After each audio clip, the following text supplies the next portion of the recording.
pull that up on like my phone or something. Cool. Just keep it on mute. Mic check. What it is, people. Yeah, we are live. Welcome to the Real Talk Tap Talks podcast. My name is Mic check. What it is, people. How did that go, my bro? And I did it. I knew I'd do it. What's good, folks? My name is Nico Rubio of Shuffle Life Productions, and welcome to the Real Talk Tap Talks podcast. Today, we have another special guest from Chicago, who you might have seen anywhere from in the Chi to LA to around the country, around the world, doing anything from tap dancing to rapping, producing, hitting the Dougie on fools, putting together some pretty stellar music videos and such. We have none other than my fam, my broham, Liiife Fasho, also known as Lee Howard. Welcome to the show. Yo, it's a pleasure to be here. Yes, sir. Yeah. But also on this live right now. You already know what it is. Yeah. You said what? It's about to be lit. You already know. Oh, yes, indeed. So yeah, how you doing today? How you been so far? Man, I had a late start. I'm not gonna lie, but blessed to be here.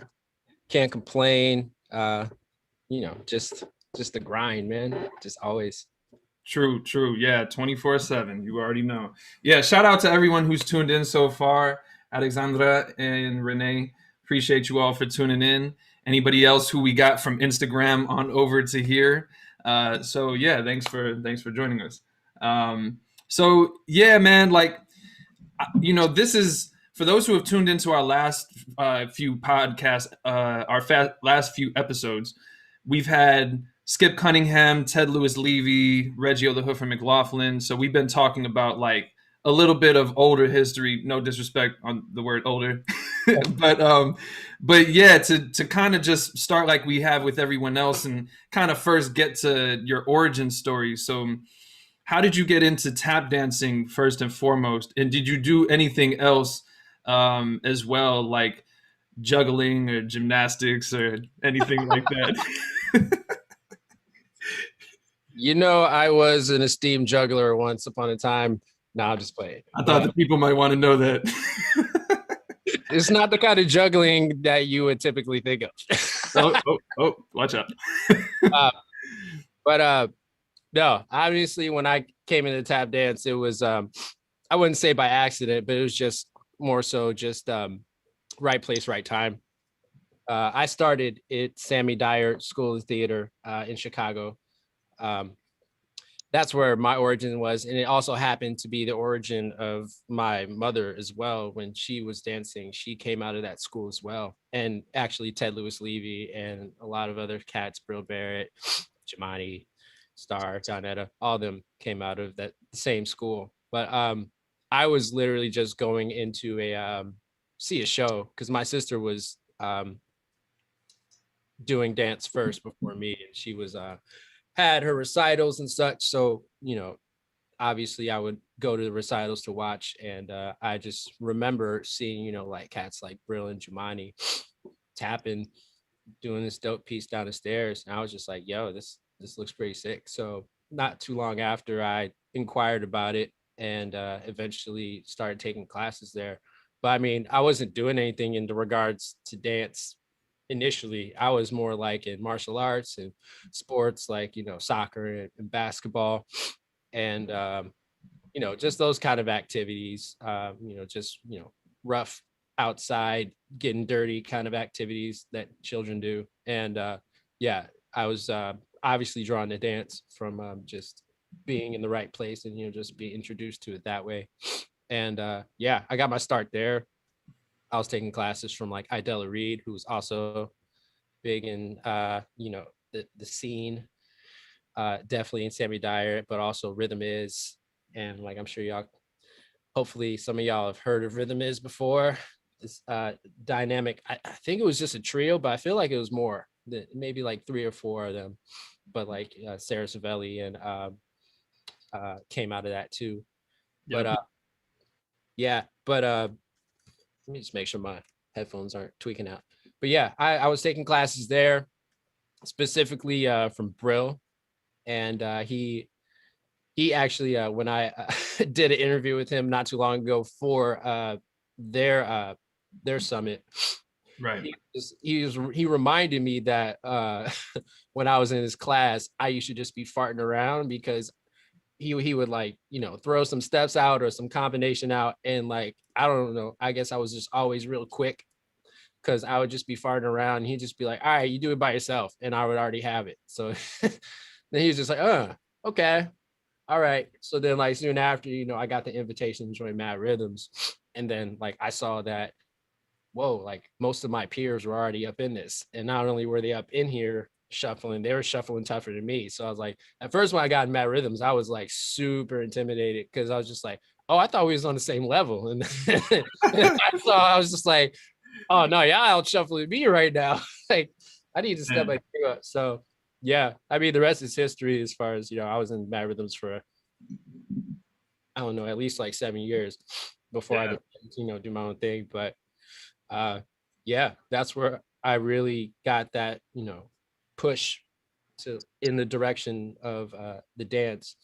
And I mean, when at first I was in Sammy Dyer, I was doing both tap and acrobatics. So I was flipping and stuff, trying to get that. And then, eventually it just became more of about the shuffle than the tricks. So Right. Yeah. So did you start them kind of at the same time, or do you remember if one came? Okay. Yeah. Yeah. they were both at the same time. I like, I didn't have like a love for the dance yet. I was just interested in it because, it was musical and it was rhythmic and it looked cool. But then I kind of balanced it with my already, super high energetic self as a kid that just wanted to, do backflips all the time and jump around on trampolines and stuff. So so I just kind of, did both of those until the tap kind of clicked a little more for me.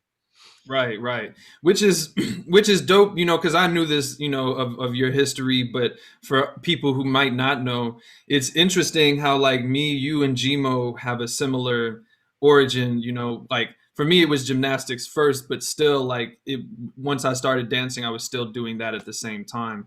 And a similar situation, just hype young kid, who needed to get that energy out and was like, let's just flip, like what else is there to do? But so wait, to just be clear, so Brill was your first teacher, or was it Brill and Idella? It was both of them. Like I was taking, multiple classes at Sammy Dyer, but obviously Brill is the through line connecting me from Sammy Dyer to Mad Rhythms. But I mean, I definitely took from Idella, and I forget who else I took from, but it was mainly them two at the beginning. Yeah. So like this is what might feel like ancient history to us. This is like at least a couple decades ago at the very least or something.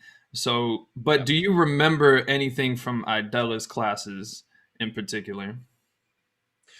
Just like kind of thinking back on it, like I forget the exact pieces that we did, but like honestly, just the way it was structured and the focus, like it was definitely very, the rudiments weren't as like, typical as you would think in like most like schools or dancing schools where, it seems more performative than like rhythmic. Like the focus was always very percussive, and not only that, but like I'd say like that was probably I'd say like the kind of training that she was giving me would be like comparable to like the kind of training that say like, Joseph Wiggins or Chris Broughton got at like Kennedy's, what I mean? Like it was that regimented, like even with like the presentation, and like Idella was like big on formations and things like that. And I remember the whole like, the tap line where everybody like kind of holds each other's like waist, and then we like do one like big revolving flap line or whatever. I remember doing all that too. Like it was very regimented in that way. She was definitely a technician, and a sergeant of sorts when it came to discipline and etiquette when it came to the dance. And Brill was too, but Brill is more of like the cool cat that is just like you think of him as like if it were supposed to be like a tap parent relationship, he's like the cool dad, and she'd be like the a little more like you need to eat your vegetables. Right, facts. Yeah. So yeah, but I mean, yeah, I do remember, yeah, like there was like if you think about it in the way just like how Ted dances in like his whole stylings, it was very much Sammy Dyer, Shirley Hall Bass, like that kind of school of training for sure. Right. Yeah. And like what's interesting is I really remember I was, at Sammy Dyer for a little bit of time. I can't claim to be there, like you all, but I took class with Idella, and I remember a lot of Stevie Wonder. I remember that 7-7-3-3-1-1 break, all the yep. all the classics. But man, this is interesting because for this month, I've been doing these episodes weekly. That's not going to happen moving forward, just so cats know. Like, maybe we'll do every other week or once a month or something, but we've been kind of like collecting Chicago history, and so there's been a lot of talk of Sammy Dyer, and you mentioned it for a moment, but I just wonder if you'd expand on your lineage with your mother's history. Was she one of the Dyerettes? I feel like she was a part of that at one point. Like I wouldn't quote you on that, but she's definitely performed like in their shows, like as like a focal point and participant in that. But I think like the Dyerettes, she definitely was. I can't quote myself on this, but like I'm pretty sure at some point she was affiliated, like to that extent where she's performing either as a Dyerette or just like a part of, because like Sammy Dyer, another thing about the recitals was that they wouldn't just be dance after dance after dance. Like they would put on shows, the same way like that Debbie Allen and Dada would put on, shows. Like it wouldn't just be like, okay, here's beginner's tap, or here's advanced tap, or here's, advanced acro or stuff. Like, no, there would always be a through line and a theme to each show. So it was always that big production. And whether there was a certain act that was a Dyerette's feature or not, like there would be like a whole production, whether it was the Wiz or any other Nutcracker or like any other types of like notable shows or themes. Like Sammy Dyer was really big on doing those and like making it a whole production too. But my mom's lineage, I mean, like she grew up in that school. My grandmother was also her mother was a big performer, singer. She had her own school, she had her own modeling school and stuff like that as well. So like my grandmother had like her hands in every single like entertainment faction you could think of. She played guitar, like did everything. So like that's kind of how she brought my mom up.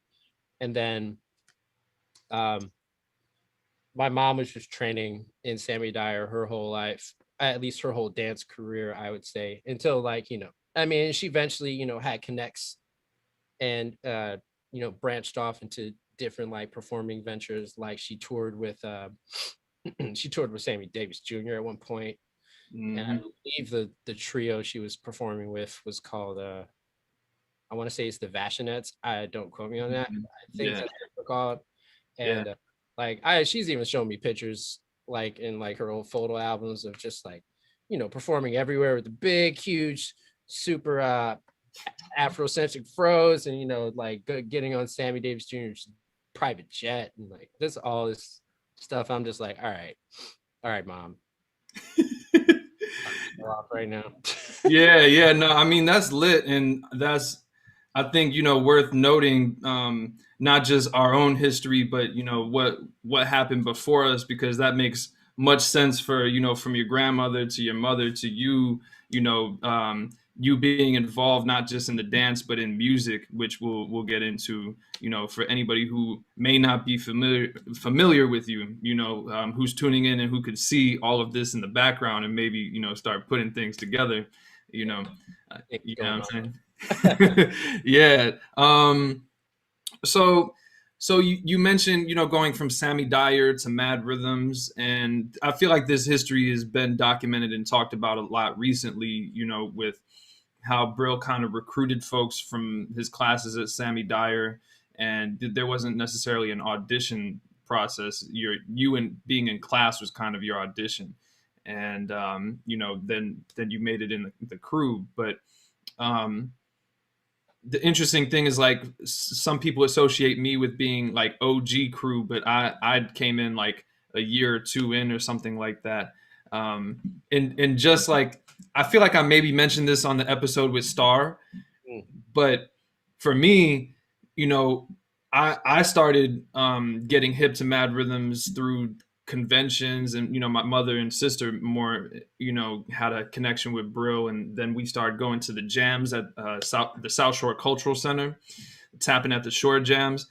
And I remember, like, we would taking it back. Yeah. So Mad Rhythms used to have these jams at this venue that we used to rehearse at, and, you know, host our annual shows and things like that. But there were jams that were improvisational. There would at least be a drummer or something. Sometimes it would just be playing CDs. But I remember, believe it or not, us Rubios were like early and like on time, like all the time. And I feel like the actual Mad Rhythms crew would come like after I was doing like a 20-30 minute solo, after I'm like just spent and sitting down. And I remember the first time you all came in, and I was like, I've heard about you all, but you all felt like celebrities.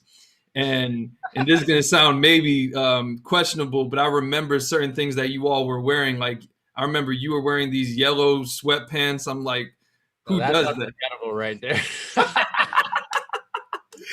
But I was just like, you know, like again, I danced and I was done. I'm just sitting down, and you all came in, and like, I'm just looking up at you all like, damn, these cats, like, you know, you all had, you were further along than me in improvisation. So it was dope to like see folks my age or a little older, you know, getting down and kind of saying something while still figuring it out. Yeah. But so I'm just saying this so folks know, like, that's where me and you, that's where our relationship started, was through Mad Rhythms. And I was just wondering if you have any memories that come to mind thinking of those early Mad Rhythms days. I mean, yeah, now that you like woke that part of my brain back up. I completely forgot about Tapping at the Shore, and that used to be a vibe, because like they would have like the mood set and everything, and yeah, have the instrumentalist there, at least like a drummer or somebody. And yeah, cats would be taking like hour-long solos straight up, just getting it all out. But it was a vibe, because like I think it was just really dope that it just gave cats a similar place. Like, you know, I mean, like later we found out that they were doing that kind of stuff everywhere, like in New York, and especially in New York with like the amount of jams and opportunities there. The fact that we were able to have something like that in not only in our hometown, but like kind of our place of practice was really dope. But yeah, I mean, like there was just so many memories from just being in South Shore in general, because that was literally like basketball practice for us. You know, like I personally, when I got into like, I mean, high school, I didn't really participate in any sports because I didn't have time, dude. Like I was like, we was there like, all the time, like weekly.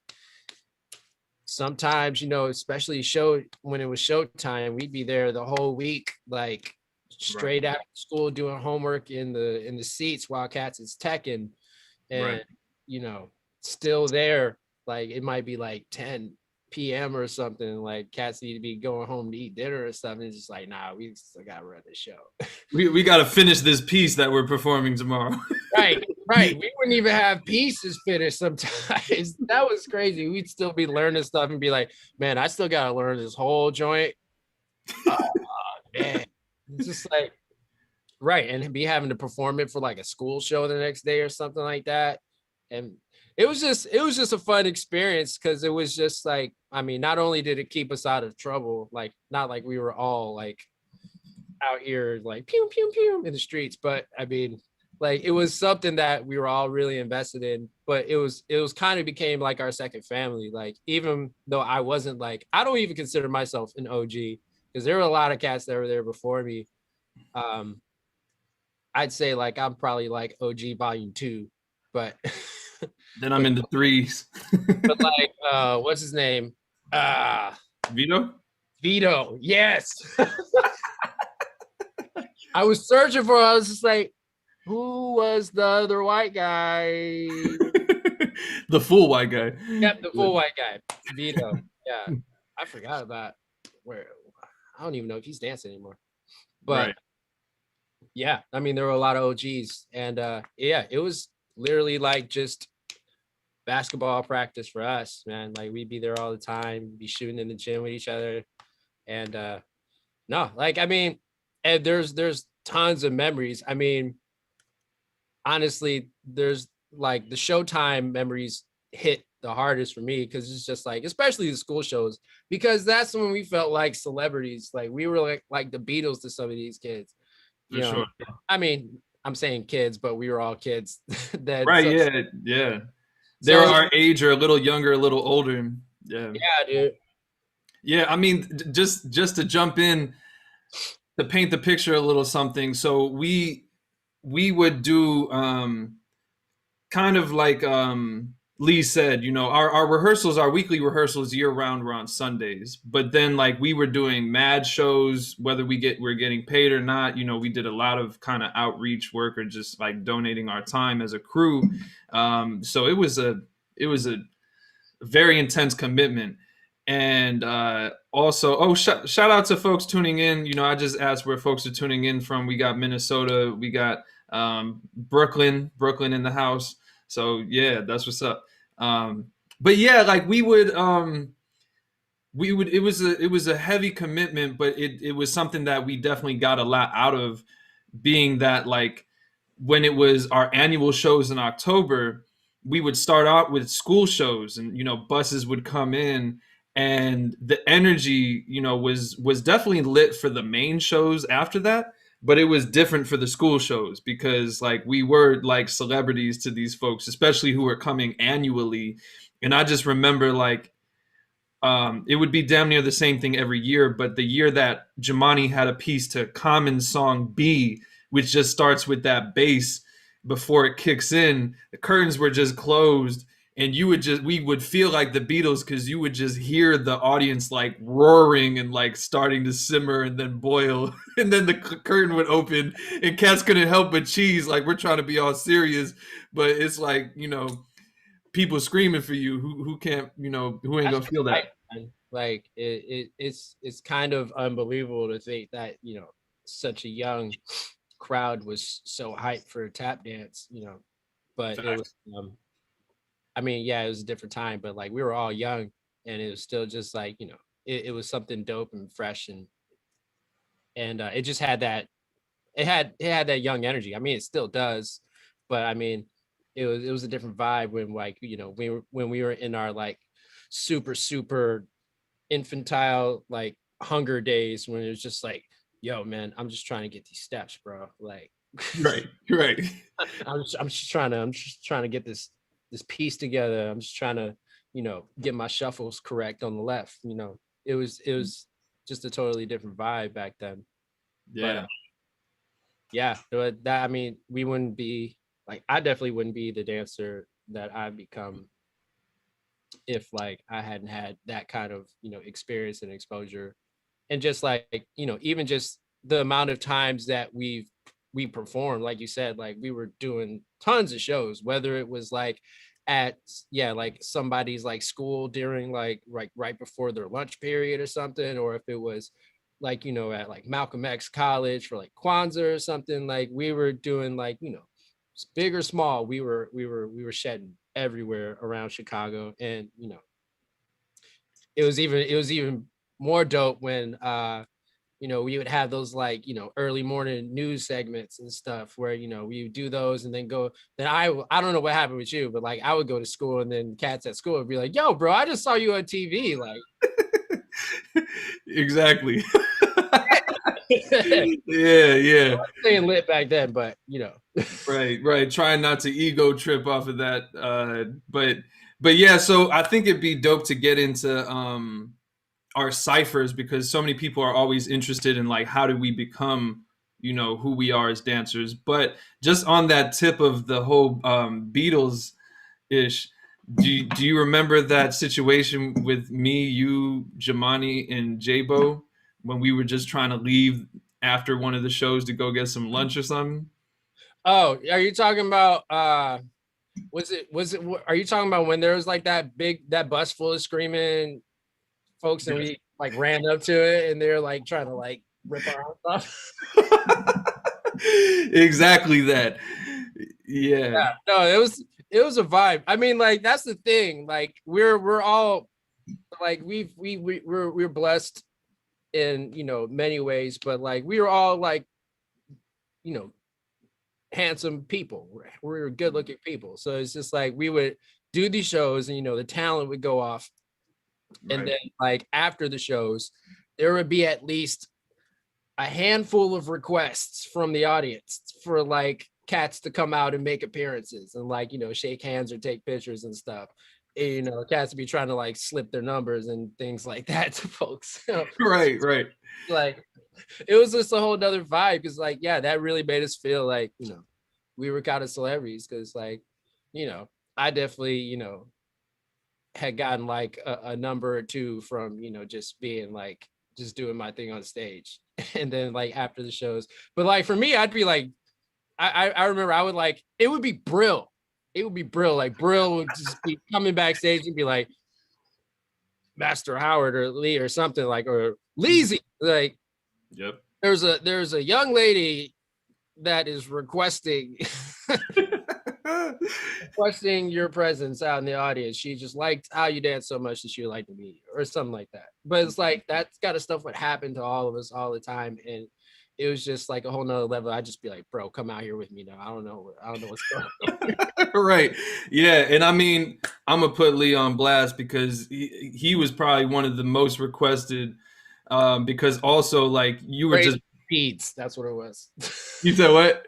It was the braid. I was just about to say, yeah, because this man also had the look of the time. Like, I ain't trying to say you were jocking the B2K style or nothing, but he had it was straight up B2K, Lil Fizz, Bow Wow. Braids with the beads. Like it was just, the vibe. And that was really funny, those times with those shows and that moment of like, we're just going out to get some lunch. It's just the fellas. Jamani's the one with the license and the whip. And we just hear screaming to the side and we see like a bus or two, of the folks, just yelling. And we just look at each other and we're like, we run over and we think it's cool to just like put our arms up and start high-fiving folks. And then we're getting like yanked. Oh, yeah, man. They yank us through the bus windows. Yeah. Oh, man. But to get back specifically to the shuffle, I think it would be dope if you could share what you remember of those ciphers, because just to give you an intro and everyone else, like our rehearsals would be about like 4 hours long, but our first hour to 2 hours would just be a cipher. And we'd be playing anything from jazz to R&B, hip hop, whatever, the music was. But it was like, we just got to warm up and express ourselves before we got into the choreography and the rest that was on our agenda. So what do you remember those times and those sessions? I mean, I just remember like in retrospect and just like generally, it was always that it just always kind of set the tone of the rehearsal, like how the ciphers were and just the energy that was in the cipher. I mean, there would be like, you could always tell, and like ciphers are conversations. So like any other tap dancers that are listening, like we know that, you know, when you're in a cipher, like it's kind of like a community thing where you are sharing with each other and, you know, flipping steps and, you know, like throwing stuff back at cats. And it was just always that energy. But you could also read the room. Like if somebody had a bad day, you could tell in the cipher. If somebody was feeling good about it, things, or like, you know, was well rested and, you know, had a good day at school or whatever, you could tell in the cipher. And it was just always just something that set the tone of the rehearsals. And, you know, it depends on when you'd roll in. Like sometimes you roll in and the ciphers had already been going. You just got to jump into the energy. And sometimes cats would be sitting down chilling, and then, you know, somebody get up and start the cipher. And not always with music. Sometimes it would start, you know, just a cappella, and cats would just be setting it off. And, you know, it was just always a vibe. Like no matter who was in it, like we were always just like, all right, let's get the shed in. Let's get these reps. And that's just like what it has always been. And I mean, just kind of starting with that foundation just made everything else come so much more smoothly for us, as far as, you know, just the fact that, you know, we're able to instantly rip and then flip somebody's phrasing like in that instant in the cipher, just makes like, you know, things like catching choreography really quick, much a more automatic muscle memory response for us, because like we're already used to ripping stuff, cat. So then when folks are like laying things down in the room for, you know, to be a part of a piece, then we're just like, we're already there. And it kind of made things way more efficient for us, you know, when it came to just functioning as a group. Because like we we kind of learn each other's like flows and vibes and signature steps, and, you know, just like go-to shuffles and things. And you know, it makes it easier for us all to communicate, especially when we're in the zone when it comes to like, you know, performing and stuff. Like, because I mean, tap, I mean, we talk smack to each other on stage all the time. I mean, the audience won't be able to tell, but we'll just be in each other's ears like, what was that? Yeah. I saw that. I saw you trip just out. The talking on stage is something it still happens here and there with different folks, but I really cherish that from those times, because sometimes I remember people like in the audience being like, were y'all talking? Or like, like every now and then people would catch it, even if they couldn't hear what we were saying, but it would make, our laughing and or in smiling, I should say, in particular, like a little more genuine than we're just like, putting a smile on, Right. Yeah, but because we just be messing with each other. It'd just be like, oh, okay. Was that what the step was? right. Yeah. We definitely held each other accountable, which I think was good in the end. It definitely had folks, feeling a type of way in the moment sometimes. And I feel like almost everybody ended up crying in at least one cipher for some reason, but still, we came out strong because of it. Yeah.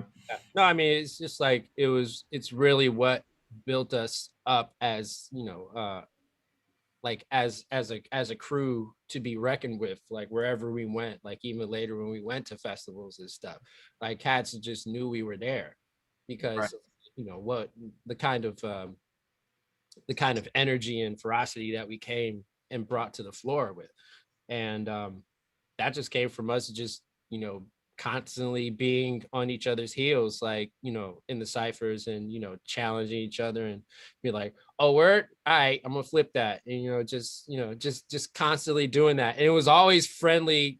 It was always friendly fire. It wasn't ever like anything like, there wasn't any animosity. I mean, like, unless it was like some other drama or whatever, but like still, like we all learned to take that out on the floor rather than, try to like really beef with each other, because family always butts heads, but like we're just like, all right, let's get these shuffles in, but it was just like that's kind of what the vibe was. And it became more of like, rather than a practice, it was like a ritual for us. Like, it'd be like, all right, rehearsal, let's start the cipher, let's get it going. Like, this is how we start every time. It's just like kind of like, yeah, especially if you're like newcomers to the crew or anything, you know, it's that rite of passage. You gotta start with the cipher.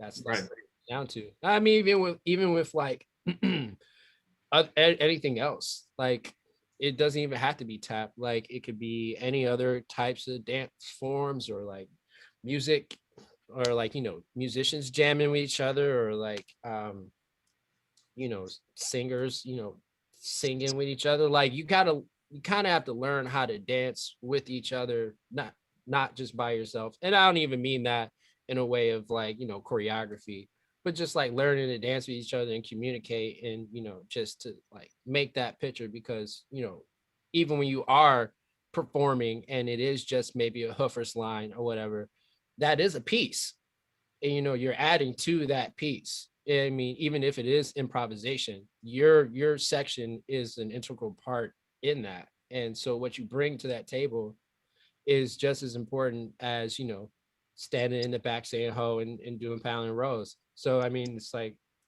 learning how to, you know, keep that energy up, you know, especially when you're performing, is another big thing that I think really was integral in our experience in the cipher, was just being able to not being afraid to express ourselves, and not holding back either, especially when you are performing. Like, you know, cats might get a little stage fright, or, you know, get a little nervous when it's their turn to go, but like we never had those nerves. We may just have general butterflies, you know, but those went away when we started performing. But getting comfortable dancing with each other made us that much more empowered when it was time to, like, you know, for us to, you know, say our piece in a shed improvisationally on stage in front of people. Like, we weren't scared to do that at that point. We were just like, all right, let's get it, you know.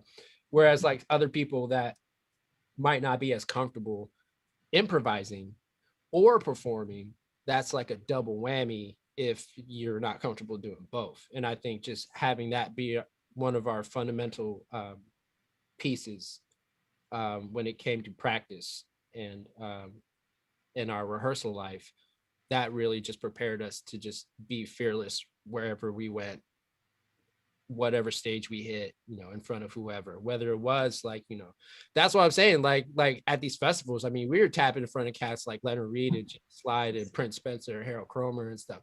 Cats would be like, normally, you know, unless you don't know how epic those human beings were, like if you like, most tap dancers at these festivals knew how masterful these people were in the craft, that, you know, normally folks would be like, you know, shaking their boots when it's time to do like a student showcase. But we never had those problems. Like whenever it came to student showcase, we were like, all right, I got my music, just hopefully DJ don't mess it up. right. I'm gonna be on it. And so like, and that was just our thing. Like we came out there, and that's why our presence was always known, because M.A.D.D Rhythms taught us to be like fearless in our expression and to not hold back. So we just took that, ran with it. Exactly. Made a name for ourselves too. Right. Yeah. And I really respect, you know, Brill and Trey for allowing us to have our own voice, because oftentimes you end up in a group, company, whatever the situation may be, whether it's tap or otherwise, where people kind of want to dim your light and keep you in your place, you know, so that they can hold on to you.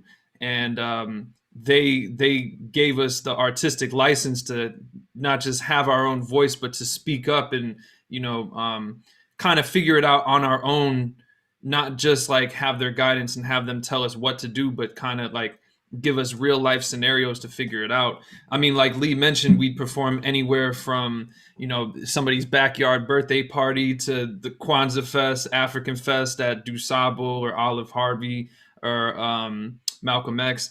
And oftentimes before we got into any choreography, you know, Brill might say a little something on the mic to introduce us, and then he'd just be like, hey, yo, Lee, jump out, say something to the people.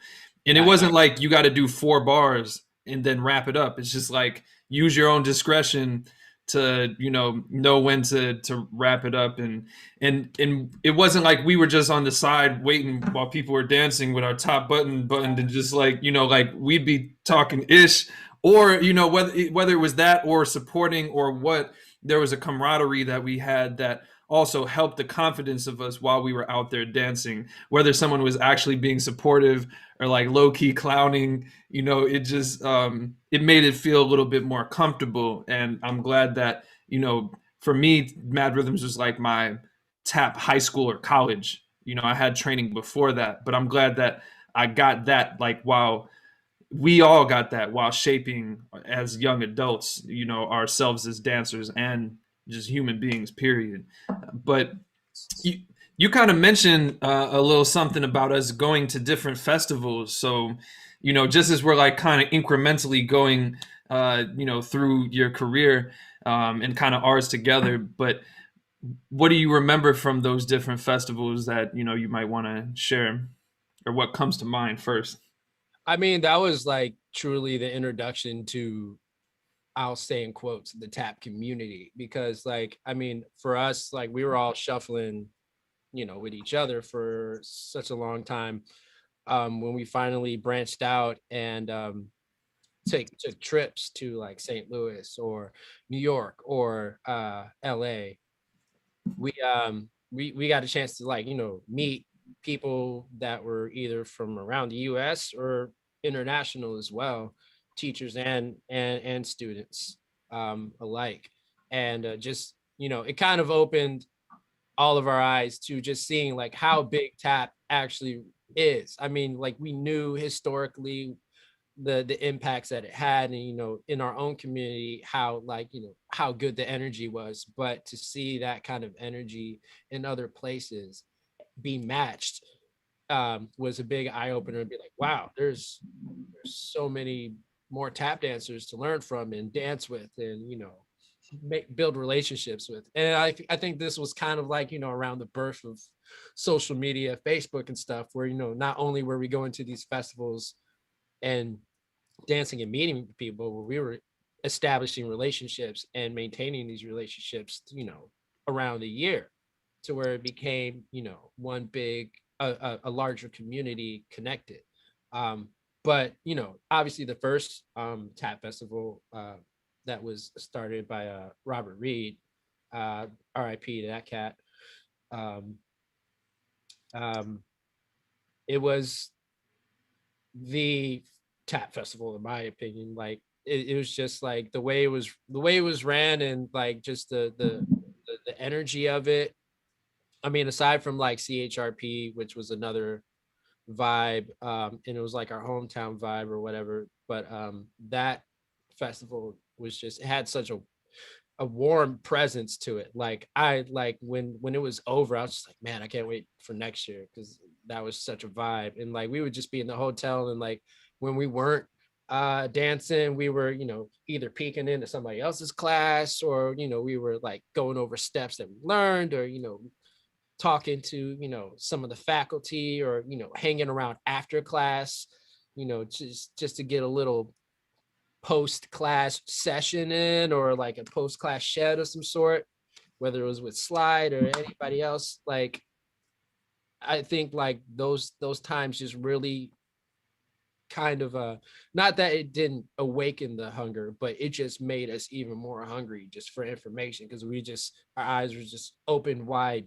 to such new possibilities, and like, wow, all these masters that we've never taken from, and like just all this choreography, and learning from like teachers like Dormisha. Like Dormisha's class was vicious in St. Louis, I remember. But like she like, and like the thing is, like that's how I knew that we were on the right track, because like even those cats recognized like what we were bringing to the table at such a young age, because we would always either be like standing like close to the front just ready to get it, or she would like be like, all right, one of them would just be like, all right, you by yourself, like, because they would be paying attention, they would be peeping like who was on it, and it was always one of us that would get put on the spot, where it's like you, I, or like Star, like any of the cast would be like, all right, 1 2 3, like let's see you run it. But like it was just such a vibe, and like we were always it just felt like a safe and fun, constructive environment to like grow and really learn and expand. And like, if you had any questions, like none of us were like scared to ask or felt intimidated by any of the instructors either. That was another thing. It was like, you'll go to some of these, I mean, like, I've never been a convention person, so I've never like taken at conventions, or I don't know what the necessary vibe is. I know like usually it's more warm, but there'll be like certain cases I know that like certain instructors, you know, they may not be bad people, but like students might be intimidated by certain people or whatever. But like, I've never gotten that vibe, especially at St. Louis. I never got that vibe of being intimidated by like any of the faculty. I was just like, you know, you might be nervous, just be like, you don't want to like, that was just me as a person. Like, I was always an introvert. So I would just always be nervous to talk to anybody. But um, it was never bad. There was never any kind of negative things, like, especially from the masters. Like, they were always just open and willing to talk to you, just like, you know, even if it was just a conversation, or like, you know, even if you're just walking down the hallway and then Jimmy Slide just throws that rubber ball at you and just out of nowhere, you just had to catch it. And it's just like, you might not even say anything else to you. You just like, boop. You just like, oh my God, I got it. I got it this time. You thought I was going to catch it, but I caught it. Exactly. Ready that time. But, you know, like, subtle lessons like that, you know, it was just a whole atmosphere. So that's what really made me feel like, you know, I could keep doing this. You know, it wasn't just like, oh, after high school, you know, I'll go to college and whatever, you know, I'll be interested in whatever. And, you know, tap is just kind of like something for fun. Like, when I saw the amount of reach you could have with the dance, I was like, you know, I could keep doing this. Like, I don't see why not. And obviously it's taken us those so far where like like you and I like have traveled to many places doing what we love to do now. And yeah, and it's a huge blessing. And like, none of that would have seemed possible or even like, you know, an option for us. Like, I don't think, if we hadn't been introduced to these institutions and these opportunities that we've been presented with. So yeah, like St. Louis was one of my favorites. I tried all the New York ones too. They were great as well. And the vibe in New York all overall is just it's a big city. Like, St. Louis was a little more chill because it's, you know, Midwest chill, but like New York opened my eyes even more, because it's just like, wow, all this things are moving here. Cats are shuffling here. And it's just like, the caliber of dancer was pretty comparable to the New York vibe. And um, yeah, I just remember it just always, like, no matter where I went, like I said, I think just us having that foundation, our reputation just spread pretty quick wherever we went. So it's just like, it was always a warm welcome wherever we went. Just as like, yo, I heard about you, like, or heard about Mad Rhythms in this camp, like, wherever it was. Just like, we were always well taken care of at these different festivals. So it was all positive vibes for me. For sure. For sure. Yeah. So I try to stay conscious for those tuning in, whether you're tuning in live right now or, you know, in the future, in the present for you. But I try to be conscious of the fact that I know for a fact that there are people tuning in who are not tap dancers, who might be like, what are these folks talking about? So just like to catch you all, to get you up a little something. So we as tap dancers, we have tap festivals now, and in what Lee, you know, maybe meant is like St. Louis was one of our first. That maybe wasn't the first tap festival, but basically it would be an event that could be a week long, a weekend long, where there would be classes, there would be different events like a panel discussion, student showcase where we can, as students, present solos, duos, trios, group numbers, jams where we would just cipher, you know, various events. And then there would often be a show. And then, you know, depending on if you were in a group or what, you could potentially perform in the show amongst legendary dancers like the folks that Lee mentioned, like Jimmy Slide, Leonard Reed. I should be saying doctor in front of these folks' names, but legends that we would be able to share the stage with. And so for us in Mad Rhythms, when I believe for all of us, we went to Tapology in Flint, Michigan first. And then from there, we started going to St. Louis. And then some of us branched off, like Lee went to New York before any of us. I went to LA the year before, the rest of the crew came out.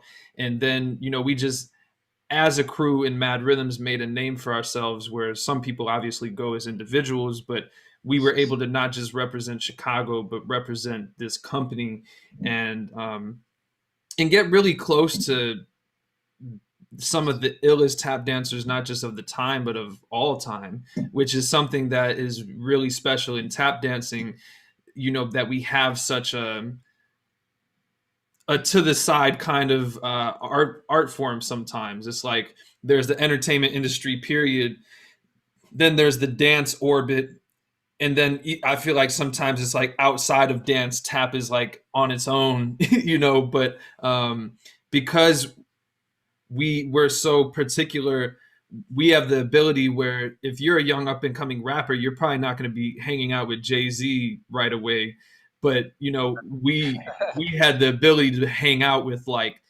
using the example of like Jay-Z or I don't know, Melly Mel or something like that, going further back, or DJ Kool Herc, and we would be able to hang out with generations of the best of the best.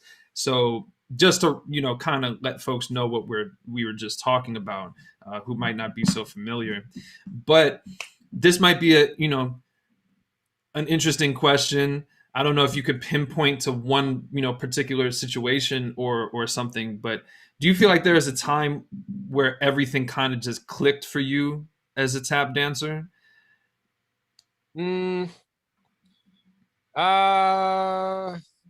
Clicked.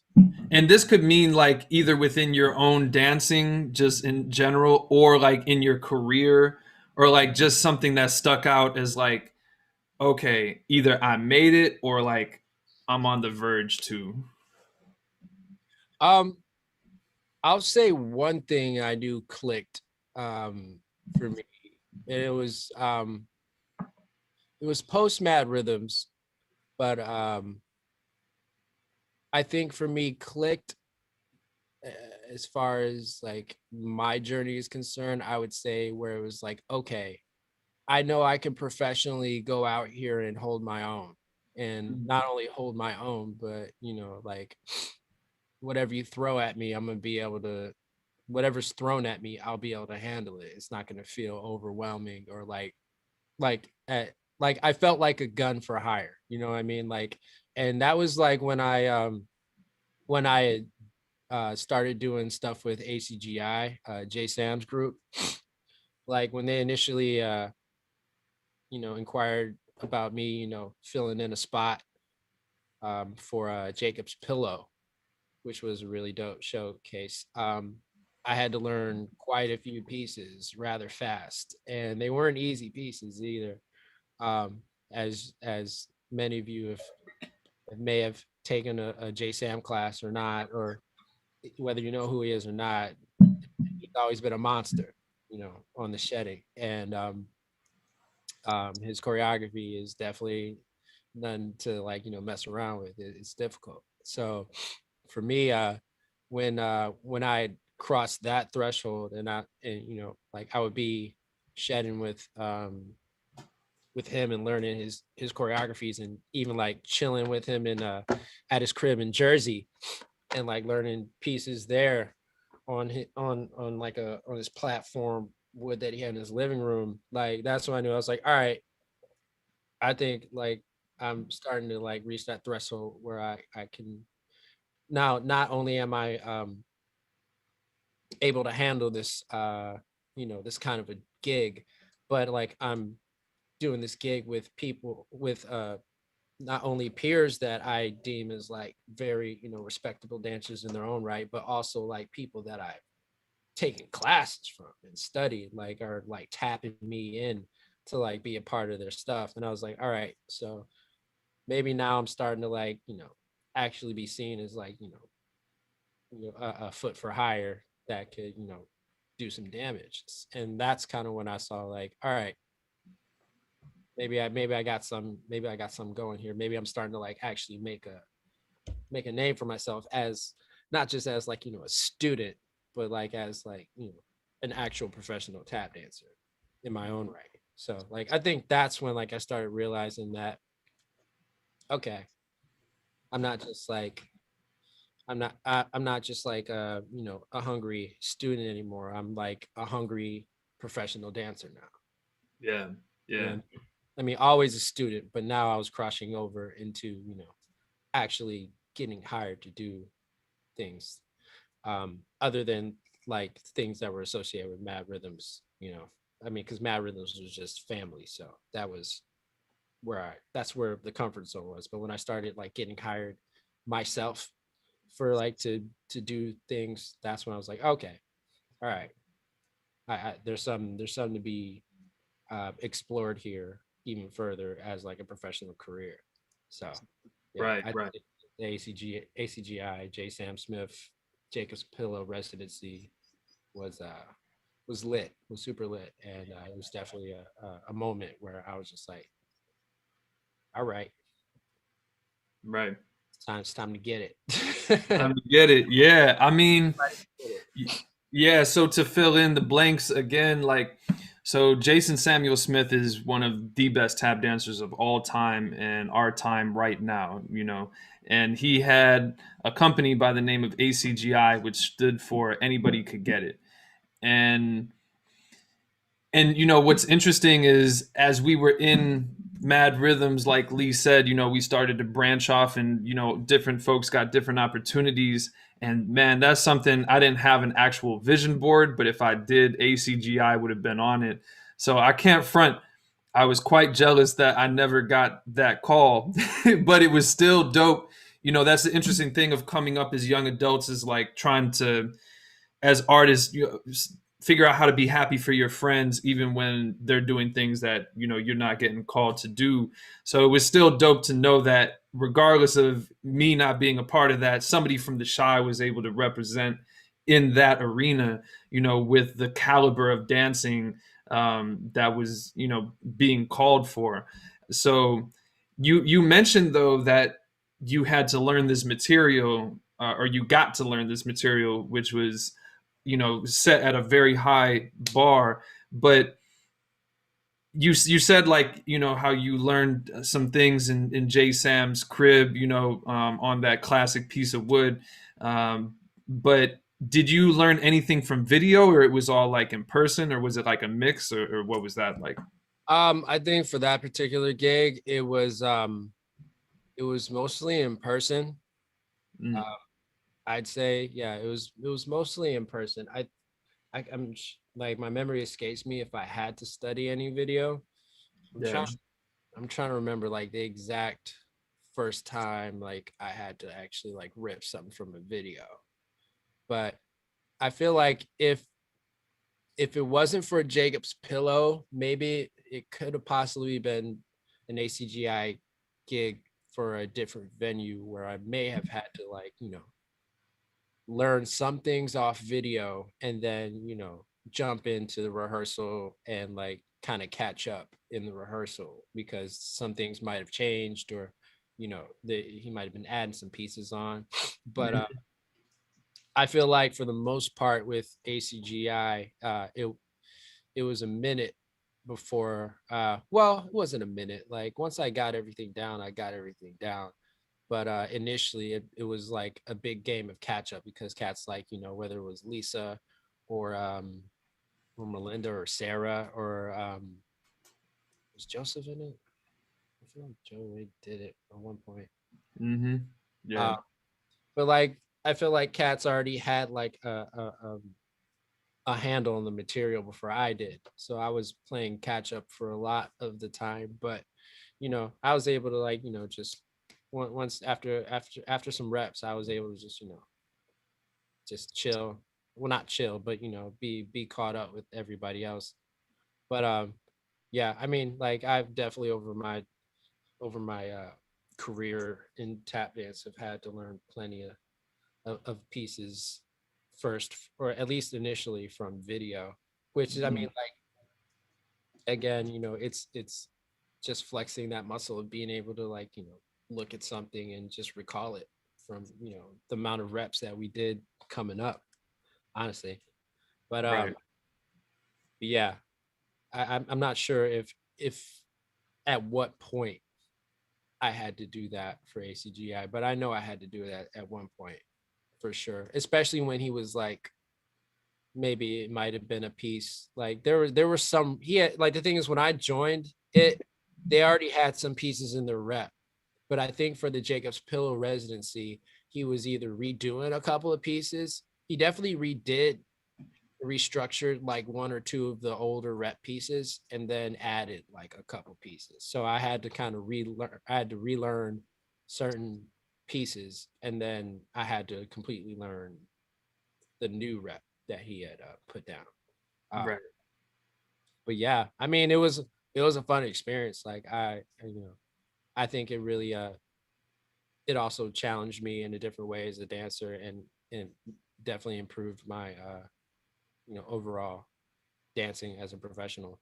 But yeah, like I'd say A.C.G.I was when I was like, okay, now I can go out here and, you know, kind of ride on the coattails of my own name, instead of, you know, I mean, like obviously I'll always be Mad Rhythms and cats will always know I'm Mad Rhythms, but like at that point I was like, all right, now I can start, you know, making a name for Lee, how for sure. Fasho. So Exactly. honestly, like, and like to piggyback off like the gig kind of thing where he's like, man, I wish I would have gotten that gig, but it's good to see like homies do it. Like when like all y'all cats went to China, I was Right. salty, but I was like, but I was just like, I was like, you know, that's dope, man. Maybe I'll get it on the next run. But I was just like, man, because I remember, I think Lane had reached out to me initially and then decided not to bring me. Right. Right. That have made me even more salty because I was just like, why would you just tease me with the bait like that, bro? And then just, That dangle the carrot vibe. bro, I was so salty. I was like, man, I want to go to China. And it's like you and Jemani and cats there. I was like, man, I would have been with the homies. Yeah. Yeah. Yeah. I And was that's yeah, and that's cool. You know, that's dope that you brought that up just to show some balance, because it's just, you know, not everyone can do every gig. And I feel like, you know, there's always something where it's like, man, that would have been dope to do, but at least like I said, it is dope just to know that somebody's representing from the crew and representing from the city, period, you know. But yeah, man, you definitely missed out. oh No, yeah, I'm sure I did. no, I'm just kidding. I'm sure I did. I was like, oh man, I saw the pictures too. I was like, ah. Nah, I'm playing, folks. But yeah, um, just to, you know, again, fill in those blanks, and give some perspective, even for the tap dancers tuning in. Like, it might not seem that foreign in the past year, 2020 to 2021. Like, oh, learning from video, we're all learning from Zoom, so, you know, we're learning from a, you know, video from a screen instead of from a person. But that was something that was kind of foreign to some people before we, you know, ended up in pandemic times, where um some people have gotten that experience and some people haven't. But learning from video is its own monster, just like learning from Zoom, whether it's pre-recorded or it's live from a screen. Sometimes you can't catch an intricacy of a certain step or something, and so it's, you know, always interesting learning that way. But then once you finally get with folks, being like, you're actually doing a toe where it's a heel, you know, or a tip where it's a dig or something like that.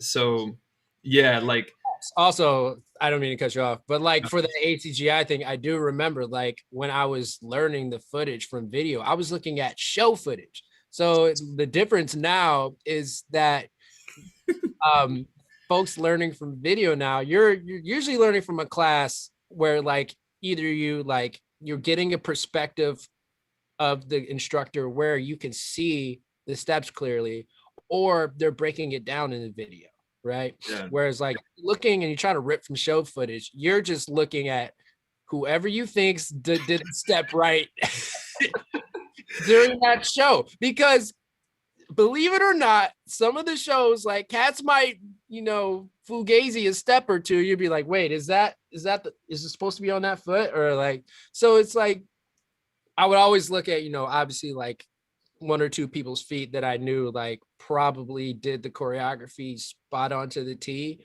But like, again, it's kind of a toss up depending on the quality of the footage and also, just the kind of shot. If it's a super wide shot, it's going to be kind of difficult to see what people's feet, like the intricate things, what's happening. But, so that's another challenge. Like if you are, the difference is if you are looking at some show footage and you have to rip choreography off the show footage, it's going to be that much more challenging because depending on the clarity of the footage and the kind of shot, it might make it that much more difficult to see what's actually happening.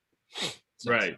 Yeah. No, factually. Yeah, no, that's a really good point because exactly in these Zoom times, people are like intentionally teaching, so that you can learn it as easy as possible. Where like even me, if I'm facing you, I'm often switching what side I'm doing the step on. So if I turn around, my right is my right if I'm facing away. But if I'm facing you, I'm doing it on the left first so that you can see it properly. Yeah, but like if you're catching show footage, also back then before people had 4K on an iPhone, right. Like the quality could be anything. And like there's chances that you were maybe catching footage that people were not supposed to be capturing. So they might have to like this camera might go down for a minute. Like I remember, taking footage for Jason or whoever had the camera, like when they came to Chicago one time, or just capturing things for different people in different scenarios where like, even though they're the ones asking me to do it, it's still like, we all know you're not supposed to film this. And maybe the producers of this event would not want you to catch it. So it's not like you have clearance just because the choreographer said do it. So, yeah, Kaz would be like in the jacket, like, like this. And putting myself out there, I just have to say this in case anybody comes across any of these kind of tapes. I would forget sometimes that I'm taping, and I would be like talking shit in the background. Oh, like it'd be like me and J-Bo or somebody, and I'd be like, man, he loves doing that stuff. He's always doing that stuff, and like, then I'm like, oh, over the tape. Like, oh, I'm about to hand this in to the person that I'm talking shit about, low key. I heard you talking shit about me on my tape, bro. On my tape. Like I can't use this. What the French, bro? For real. But yeah. So that's a vibe. So that's a good place, A.C.G.I. to feel like you could make it on your own. You can handle yourself without having to be attached to the M.A.D. Rhythms name. And just like you said, we'll always be M.A.D. Rhythms. Both of us have been out of the crew for over 10 years now. So I think that's safe to say for you as well. Like, that's a decade. That's a long time, Yeah. What's crazy though, bro, is man, just being a teacher for as long as I've taught to only be 32. Like I was teaching cats when I was at high school, and it's just crazy to see that like, 2 or 3 of my students from the studio that I taught are like in M.A.D. Rhythms now, like as a part of the crew. And like, I don't even know how that happened, but right. But I just see them just like, oh, they decided to keep the shuffle going after like, after like my time teaching them was over, they decided to keep the shuffle going. And I'm not saying they followed in my footsteps, but it's just crazy to see that like some of my students are a part of M.A.D. Rhythms now. Yeah, if you don't mind sharing for the people, who are these students? Well, I know Isaiah for one. I don't know if Devin's still in it, but he was. Yeah. And for a while, this kid named Jordan was in it. Yep. But like I know he had bounced to college or whatever, so he wasn't in it anymore. But like those three for sure, I knew at some point were in Mad Rhythms or are still in them. But like Right. I know Isaiah's still in it. I don't Yep. know if Devin is though. Yeah.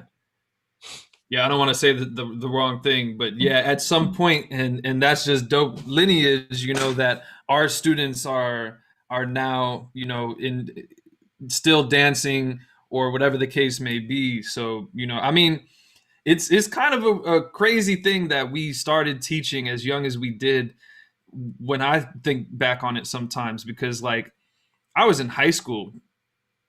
Actually, is Sterling in it? No, Sterling is in somewhere. He's I don't think he Sterling was my student too, and Malik. I know Malik was in Mad, I think for a short time, but I see Sterling is still shuffling. yeah, yep. I don't know what crew he's in, but I know he's doing stuff. Yeah. He's with Chicago Tap Theater, and I'm not sure if he's still with Mad, but yeah. So this man Lee got all the half of Mad Rhythms is a Lee Howard legacy. Like I didn't even plan that. That just happened. But yeah, I'm exaggerating saying half. It's like 500 people in Mad Rhythms right now. It feels like. So.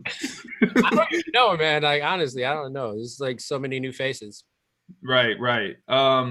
But yeah, I mean, for those who don't know, we left Mad Rhythms, at a particular time. Like everyone eventually leaves the nest, but me and Lee kind of stayed connected over the years, and in like I feel like when I left Mad, I left before you, and there was like a little bit of not necessarily a divide with us in particular, but there was just like I'm in high school, you're in high school, like you're transitioning to college, like we were just doing our own thing, and then in college time we got back connected, and we're doing everything from just like getting into college activities to doing professional things at the same time, and we've been able to travel the world together, and he was street performing tough through college, guy. Tough He's out in the streets, my guy. Yeah, tapping for tuition. Yep. Yeah, tapping for tuition. Khalid randomly messaged me on Facebook the other day. Yep.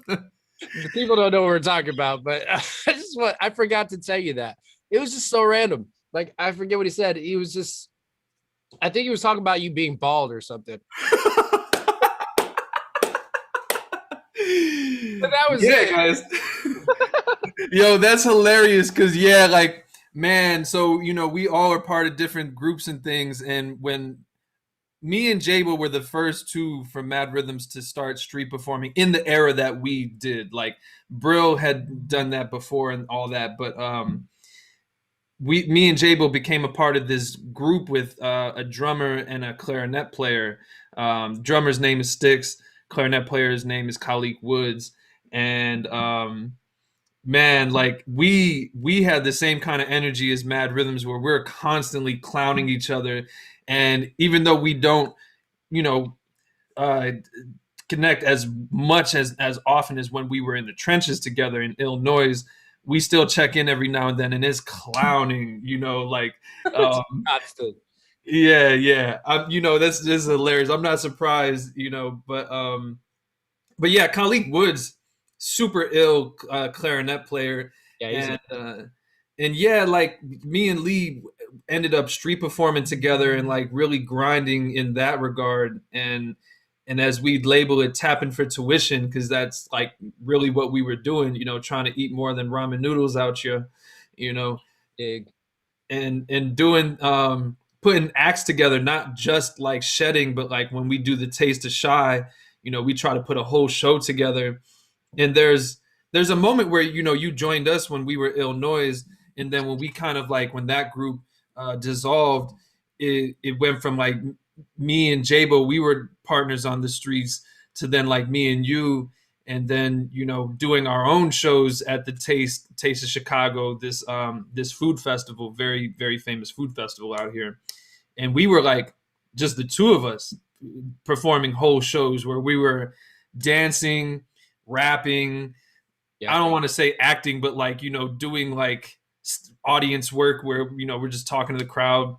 Yeah, we had the whole shebang, man. Just everything we needed to make them quick bucks. You know what I'm saying? Yeah, we had the chef hats too, and we was doing the whole thing. Yeah. So just to talk on that real quick, me and Lee kind of like after Imagine Tap, before Imagine Tap, the Three Chefs piece of footage is something that all of us were majorly attracted to. And then when Derek Grant's Imagine Tap came in 2006, he had a Three Chefs piece in there. And then me and Lee kind of put together our own take on that, where Lee made the beat. I think that I like maybe told you, like gave you the sample. Lee made the beat. We wrote verses to it. We had like a hook together.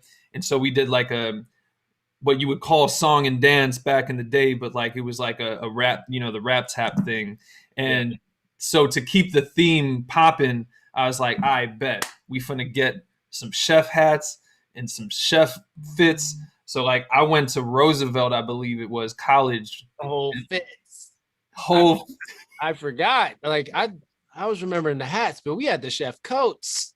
We had chef coats, chef pants. I still rock my chef pants all the time in the crib, low key. Dude. Yeah, but the funny thing is, like, I went to Roosevelt College. I didn't go to Roosevelt College. I went to Columbia as a student, but I like went over to Roosevelt and convinced the person in the wardrobe department that I went there and couldn't find my ID, because you weren't supposed to like purchase any of this stuff without like you actually go to the school. Mm. So I laced us with these fits, and we had a whole act together. The finesse, the classic finesse. This is the classic Chicago finesse, Yeah.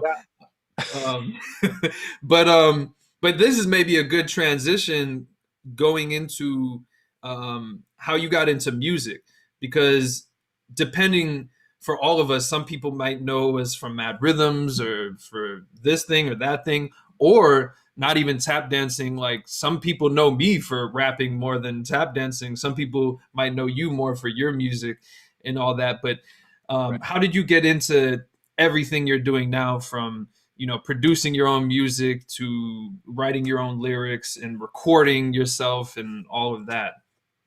Well, I mean, it started honestly high school. I mean, like, it didn't start there, but like my interest in like the production of it started there, because like all through grade school I was like tampering with instruments. Even before I started tap dancing, I played like violin for like 3 years and did saxophone for like 1 year, like took piano lessons like really randomly, and played drums for a little bit. Like I've always been interested in music. I think tap was kind of the route I took in expressing that until I started trying to learn things.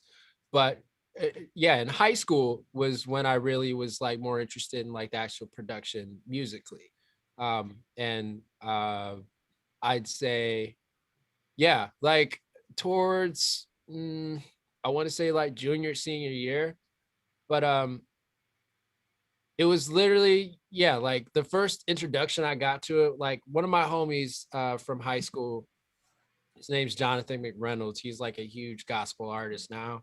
I think our views just went up when you said that name. I mean, I would be surprised, man. But like he's huge, like Grammy nominated. I feel like he won a Grammy, at least one. I'm really bad at paying attention to shit sometimes, but like he's definitely Grammy nominated gospel artist now. But when we were in high school at Whitney Young had a studio in the arts building. It had like an actual recording studio in the arts building where cats would, record whatever. So like I would go in there with him, and him and like one or two other folks, like Allende. Allende is this really dope poet slash djembe percussionist from Chicago as well. And I mean, he's still rocking tough Yep. in it. But yeah, like I would go into the studio with them and just watch them work sometimes. And eventually like we kind of like produced together like one track, and it was like this, I forget how it went. It was like I like recorded I recorded like a tap riff or something. And I don't know if I produced the beat myself or if like I was producing it with them or whatever. But I was like, I remember the song went like dance and music. We're about to fuse it to give you rhythm and sound. It was like something super corny, but you know, I was in high school. So well, what you can do. But that's kind of when I started like, you know, it's kind of cool to like, you know, assemble different elements and make something bigger with it. Yeah. So honestly, it wasn't until college that like I started doing it on my own when yeah, so like my parents got me a MacBook for a gift, like a graduation gift. So, like kind of, you know, set me up for college. Yep. So, and as most Mac users know, that the MacBooks come with GarageBand. So that's where I started like, you know, tinkering and playing with things and, you know, just producing stuff. Even before I started, honestly, like another thing that I don't think I've ever really disclosed to folks is that like I used to, you know, before technology got to where technology was, I used to make mixtapes. Like I used to like wait for a song to play on the radio and then I put the cassette in and like record stuff and like make mixtapes. I used to do that. I also used to, you know, I grew up listening as far as like, it's funny to say, like, I don't find these things, folks. those things that you see, you know, in in grainy film grain footage, you know, those things. The VHS era, yes, that's where we live. That's Right. where but yeah, and I also used to like I grew up like my first two CDs that I ever purchased, and it's funny. I wonder what your first two CDs are that you ever purchased. Mine was. Are we allowed to curse on here? Oh hell yeah! Fuck yeah! Fucking Yeah, kids, tune out. It's about to get real ignorant. Nah. fucking Cisco Unleashed the Goddamn Dragon and Carlos Santana. Like those are my first two CDs I ever bought. Like actually purchased for myself. That's a good contrast. Right. You know what I mean? It's just like two remotely like completely different vibes. But those were like my two first CDs I ever purchased. But like aside from that, like I grew up listening to like as far as the rap era, like everything from like I was big on Eminem. I was big on like Southern shit, like, you know, like Ludacris and 3-6 Mafia and like just any of that kind of stuff. Like I like that. I like that tough. Like Jay-Z, Nas, yes. Honestly, I didn't get hip to this shit like Outkast until later. But I feel like Mad Rhythms is what really expanded that, you know, discography and just interest in music, because then like I remember like we would be looking at each other's laptops and like ripping music from each other all the time. But aside from that, you know, when I used to write raps when I was younger, like just from like, and it would be like inspired by mostly like Eminem kind of vibes, to be honest. Like I really liked Eminem coming up and Nas. So I would just be writing raps. And that was even before I started making beats. Like I used to just write raps and shit. But fast forward back to like college when I started actually making beats. I remember I would come into Mad Rhythms and I would like play all shit I had made, you know, and it would just be like, that would be the vibe. Like, and I would just do that. And then eventually, I forget what year this was. I feel like it must have been like towards like my third year of college. It was whenever I was living, whenever I started, it was, no. It was after I lived with Nora. So it must have been like my third year of college when I was in that building on 11th in Michigan. Yeah. When it was just like that studio joint and you come over and kick it. And, you know, sometimes you would stay there when I was gone. that's when I was there. That's when I started working on my first like mixtape that I call like Art Project. And like I was doing a lot of things around that time. Like I was still like dancing heavy, um, going to festivals and things and all this stuff. But that was also when I like kind of linked up with Kalina, who and when I like played her some of like my beats, she's like, yo, these are actually really good. You know, so I was like, all right, I'm gonna just like put something together and see what you think. And then so like I put a whole mixtape together and sent it to her. She's like, you know, this is actually really dope. So then like that's kind of where I started exploring that avenue of actually trying to pursue music in some way. Was I was just like, so then like, you know, we would go around, like we even like went, we piggybacked off of like some tap gigs in Europe, and like we just booked other places like to like, you know, go and like perform some of my stuff. And like I even like went to like the Playboy Mansion in London, dude. And Right. like just like to like do like rap stuff. And like while like this was a different time, like she's kind of taken a different lane now, but back then like she was a little more in the party vibes and like had a lot more connections in the party scene, and like just the music industry scene as like, you know, the nightlife vibes. So she would like work her connects, and you know, we would, you know, go around and, you know, do promo here, do an event here.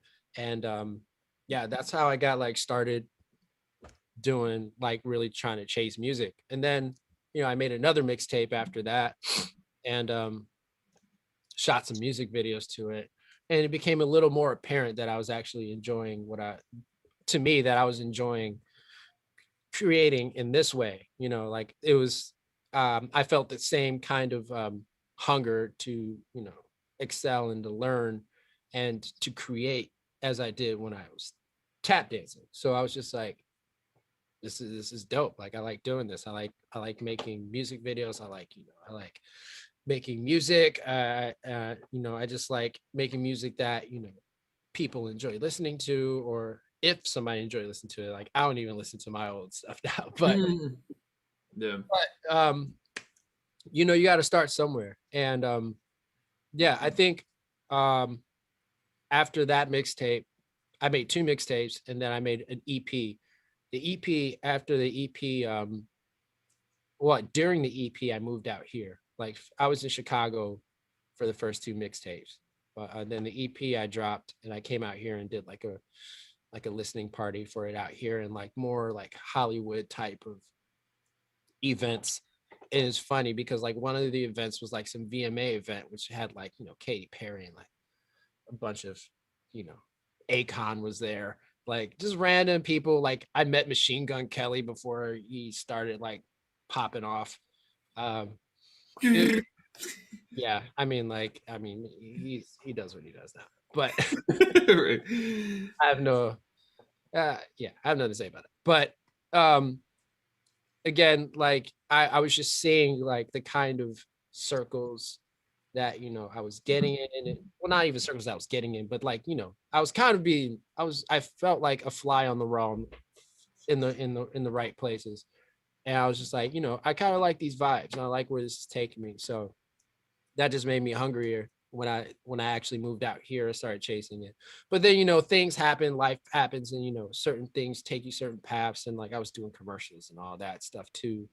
And I think at a certain point, oh yeah. So I think just being in the industry, you know, you know, pursuing this industry can, you know, test your will and test your skin. And I feel like I got a lot of lessons taught to me early, Right. but I mean, and it's fine because like I'm not anybody like big or anything. Like I don't, you know, I don't have a lot to lose. So Mm. it's like the lessons that were taught to me, you know, while they felt, you know, uh very they felt like major setbacks at the moment. In hindsight, I mean, it's not the worst thing that's going to happen, but it was enough to make me feel bitter to a certain point where, like, you know, I stopped doing music for a little while after I was out here. And then eventually I went to New York to do Broadway for a very short period of time, but no less, like it was literally after, it was not too long, maybe like a year after I did that, that I started getting back into music again. Because I mean, music is why I moved out to California in the first place, was to chase music. Um, yeah, I mean, I've always been a you know a shuffle for hire, so it's just like I've always been keeping that in my bag and doing gigs and the like, hustling. But I was actively chasing the music when I came out here. So I mean, I think that kind of fast forwards to present day, where it's like, I mean, I'd say I did Broadway 2016. So I'd say like I didn't start really getting back into doing music until like 4 years ago, I'd say. And that was just me like producing again. Like I wasn't even putting anything out. Like I was just tinkering and, um, got a guitar and I was working with that and stuff. But, it wasn't until maybe like, I don't know, like 2 years ago that like I actually was starting to try to work towards like releasing things and putting content out. And since then I've released like a handful of music videos and a handful of singles, and I'm working on an album which will be done um in the coming months. So but that's just been like the trajectory. It's always going to be like, I feel like whenever you're chasing something, it's always going to be hills and valleys and stuff, and you're going to learn things along the way. But the obviously the most recent valley for us was the pandemic. So while I'm like out here chasing the music again, but I'm also like bartending and going out on auditions all the time and stuff. But then the pandemic hits and it just derails everybody. Everybody's fucked. And being in that position where it's just like, okay, so now it's not safe to work, and you're forced to like reinvent yourself and like kind of everything's been derailed. You got to either find a way to get back on the track or jump on a new track. So like I chose to like jump on a new track, and not only just take my efforts of music further as far as producing and creating, but like I was just like, all right, it's way too, not saying it's way too expensive, but for me, it's not in my budget to like, produce a track and then have to, ask to like, pay somebody to mix it and pay somebody to master it. And I feel like that's a lot of artists, like they realize that now, is that like, man, this is really expensive. So it's just like literally the whole pandemic, I like, redid my whole crib. As you can see, like there's acoustic paneling and stuff in the back, but I mean there's acoustic paneling everywhere. I have like bass traps where they need to be. I have studio foam. I have all the panels you could want, at least the ones, at least making it conducive to my space. And I like turned my whole living room into a studio. It was always, my studio was always in here, but it was like literally just that corner. Right.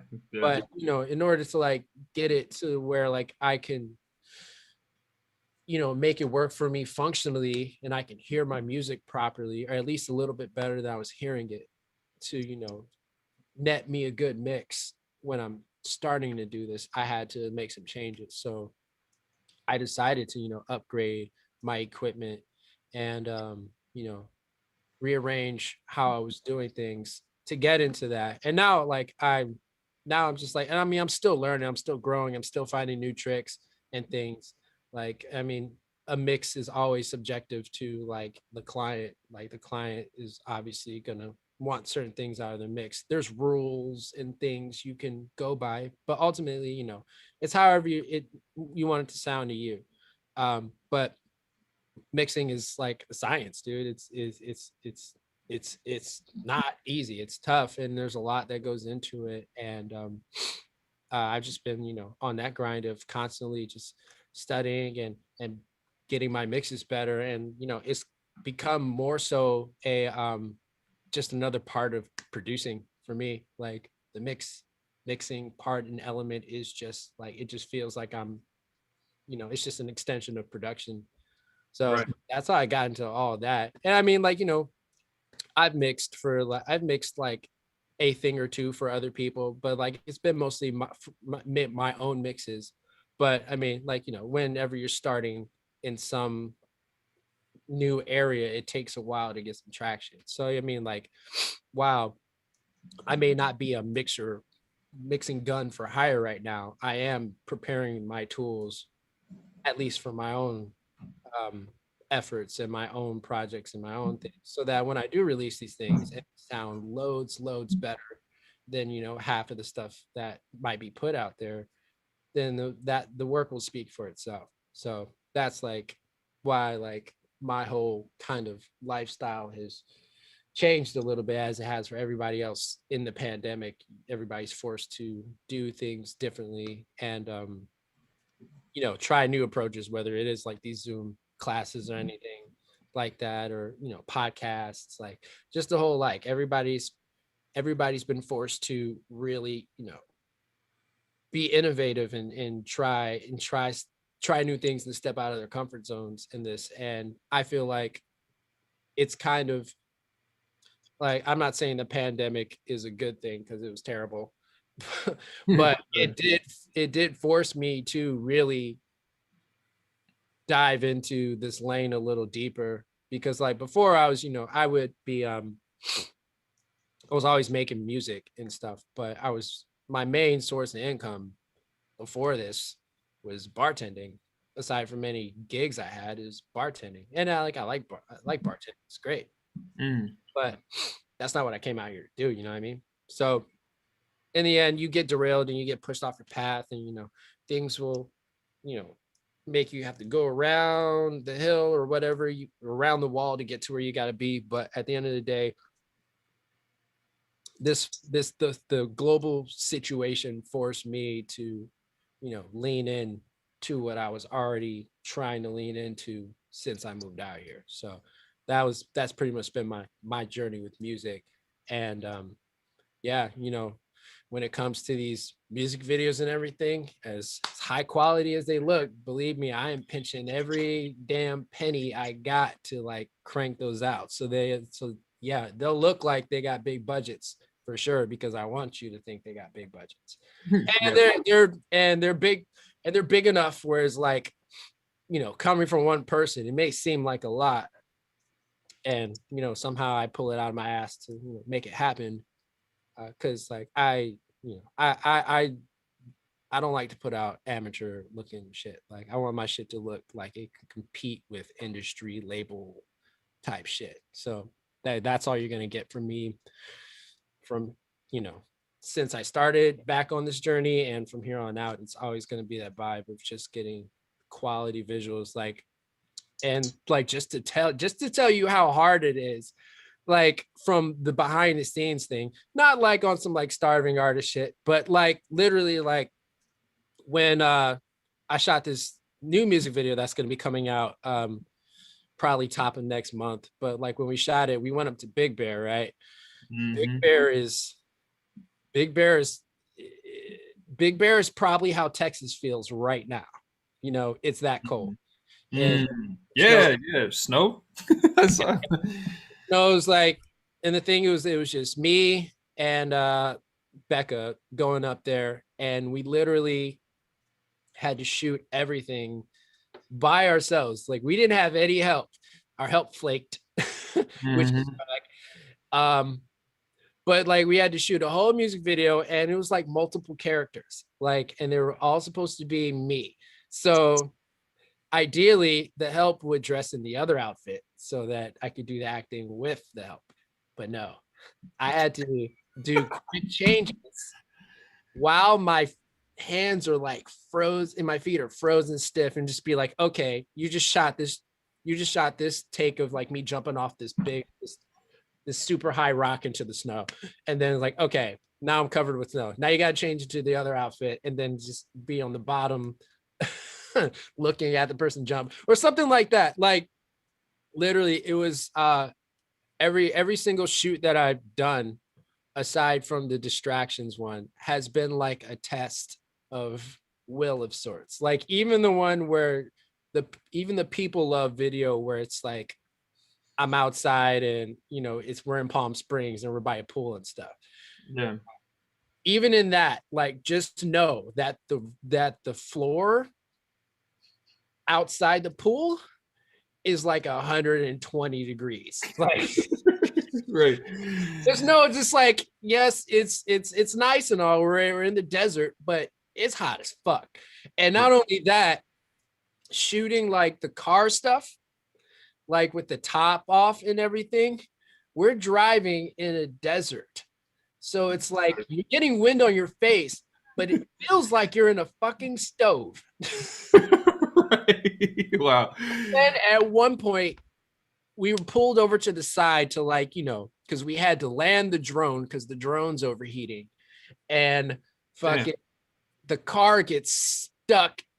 The wheels get stuck in the fucking gravel. And then luckily, this nice Mexican duo in a fucking pickup truck pulls us out and shit. But like, you just never know what's gonna happen. Like there's always gonna be something, like you're always gonna have a plan. So like that's basically what I'm saying is like the moral of my whole musical journey and just my experiences in producing and making this content and shooting these videos is that something, you're always going to have a plan. It's important to have a plan, but just don't expect things to go as planned because they never fucking do. But at the same time, just know you're going to get to your destination and you're going to get the result because, even with the current video that we're currently working on and editing right now, I paid money to get a car, bro. So it's just like, it's just like when things go wrong, you just be like, well, the money's been put out for this. So there's no going back. Like we got, and the thing is like, it may be discouraging at sometimes when you plan something and things don't go as planned, but just know that the result, as opposed to the intended result, is always going to be the result. Like, however it's going to happen, however it's going to come out is how it's how it was supposed to come out. Because if it didn't come out that way, it would have happened a different way. You know what I mean? And that's just like my musical journey. If I was supposed to have popped back when I, was doing those mixtapes, I would have popped. But obviously there's more I had to learn. There's more growing I had to do as an artist. There's more discovery I had to chase to find a sound that works for me. Because believe me, I've tried all the sounds. I've tried every sound that's conducive with my voice. I've tapped into different flows that have been inspired by different artists that I've listened to see what works for me or like where my voice is. And, I'm still searching. I'm still figuring it out. But I mean, that's just a part of the process until something sticks, and that's literally been from my initial interest till now is just, just experimenting and putting things out and, having hills and valleys, whether it's working with people and they, kind of fuck you over, or just things not going as planned or as you intended them to go, or maybe dropping a song or a video and it not going viral like you expected it to. Like those things, things happen the way they're gonna happen. And, you just never know what is going to be you just never know what's going to kick that door down. You just don't know what's going to be like your golden ticket. You have no idea what's going to get you into the chocolate factory. But you just know if you keep trying things out, you're eventually gonna hit. But that's been my journey, and that's why like I'm here at this phase now of obviously in my home studio making it work, because that's what you got to do if you love what you do and you want to keep doing it. You just have to make it work. So like I've taken all this time and even in the pandemic to invest in myself and my vision and try to make the best plays that I can to get me one step further to that goal. Because I mean, otherwise if you don't shoot your shot, you're never gonna hit. So that's what I'll say about my journey. And yeah, the Jutsu single is available now on my SoundCloud. Don't listen to the one on my Spotify. Just a disclaimer, because that I don't like that mix. I'm about to take that shit down and put the proper mix up. Yeah. But the SoundCloud mix is more to speed of what I wanted it to sound like. So if you want to hear the Jutsu single, just go on my SoundCloud. You can find that all on my Instagram, blah, blah, blah. But the video, I've seen the foot. We've walked through the footage of it, and it's already on some anime vibes. But like when we finish it, shit's gonna be like, goddamn Gohan. Word up. Yeah. I mean, this is the first just as Lee's figuring out things, within his projects, I'm figuring out things within mine, and it's for the two of us very self-contained, and like, we're doing a lot of these things ourselves. But this is the first one where I actually already have a description on YouTube that has Lee's information. It has, his Instagram handle. It has his website. So please go and support him. It also has me and the Shuffle Life, our handle and our website, and you're already on our YouTube page. So, there are ways to support folks where it's going to cost you money and a lot of time and a lot of effort, but it takes very little time and effort for you to click a like on a video, to click a subscribe on a page, to follow, to share. And I mean, we as artists know this super well, that our friends who love us and appreciate what we're doing and know of our whole grind might jump to pay $300 for, a Beyonce concert ticket, but might not jump as quickly to a $20, ticket to come to one of our shows or something. So I just want to really, really, implore that you not just support us, but any of your friends who are grinding, because just like Lee here said, the behind the scenes is real. And we don't always share those things because you kind of don't want people to just feel like it's all struggle. You kind of want to put it in a certain place. But it is like, it's just like Lee said, most times things don't go all according to plan, just not to insert myself into it here, but the video that we just dropped, I don't know what you mean, Donetta, but thank you for tuning in. She said, not me, hell no. But things don't always go according to plan. Like, we just shot a video for my company and we were shooting 2 different locations. The night before, while it was freezing cold outside, like, very few degrees hanging out outside, we had to go to the second location to not just shovel the snow turned to ice. So we're out there chipping away. Insecurity from this location comes up. We thought it was the cops at first, and they're like, what are y'all doing? And we're like, we're about to film here tomorrow, so we're just kind of clearing the space so it's already done. I wasn't trying to lie. And they're like, you need permits. You can't be here right now. We're not trying to arrest you or call the cops on you. So if you could not wrap it up, but leave right now. So, we ended up doing that in that shoot in one location, which in the end, just like Lee said, it's what it was meant to be. It was so much better for us in that moment. But, each experience kind of teaches you something that you can use with the next one. Facts. Oh. What's she talking about? Oh, that's Star. Oh, I'm tripping. Sorry, I'm looking at the comments. In the house. My bad. I was looking real quick. But yeah, these things take a lot of time, a lot of effort. So, Lee's information is down there. You should check out the things he's doing, the things he's done. And support as much as you can. Even right here, right now, you all watching, I understand if you don't want to, but it takes very little effort for you to just click a like on this video and a subscribe on our page, and do the same with him and his things.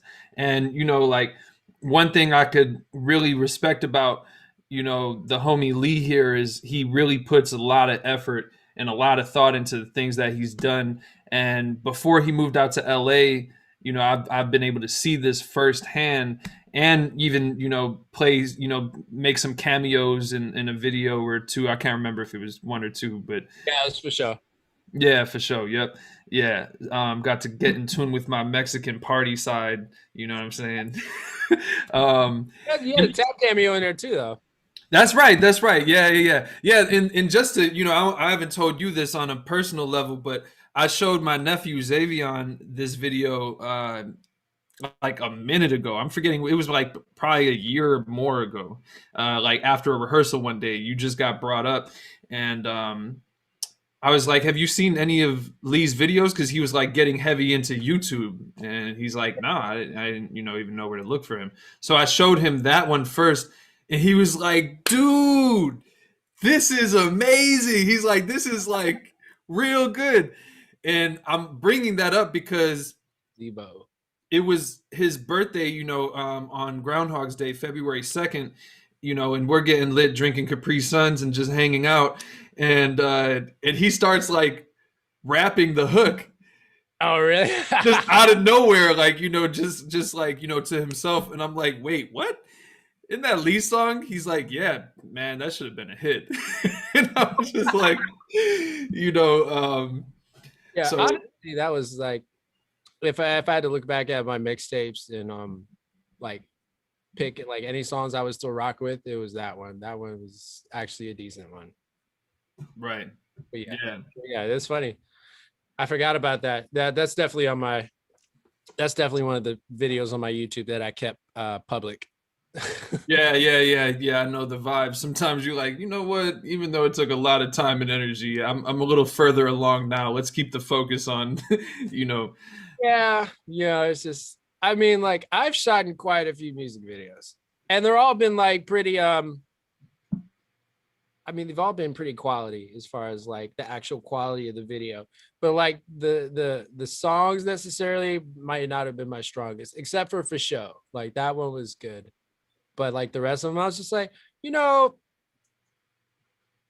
I'll leave those up there, but I think the video itself was stronger than maybe the actual audio. But that's just my personal critiques of like my past works. But that's just, I feel like that's most artists, they just like look back at their like what they did like years ago, and it's like, oh, God, cringe. But yeah, right. But at least you put them out.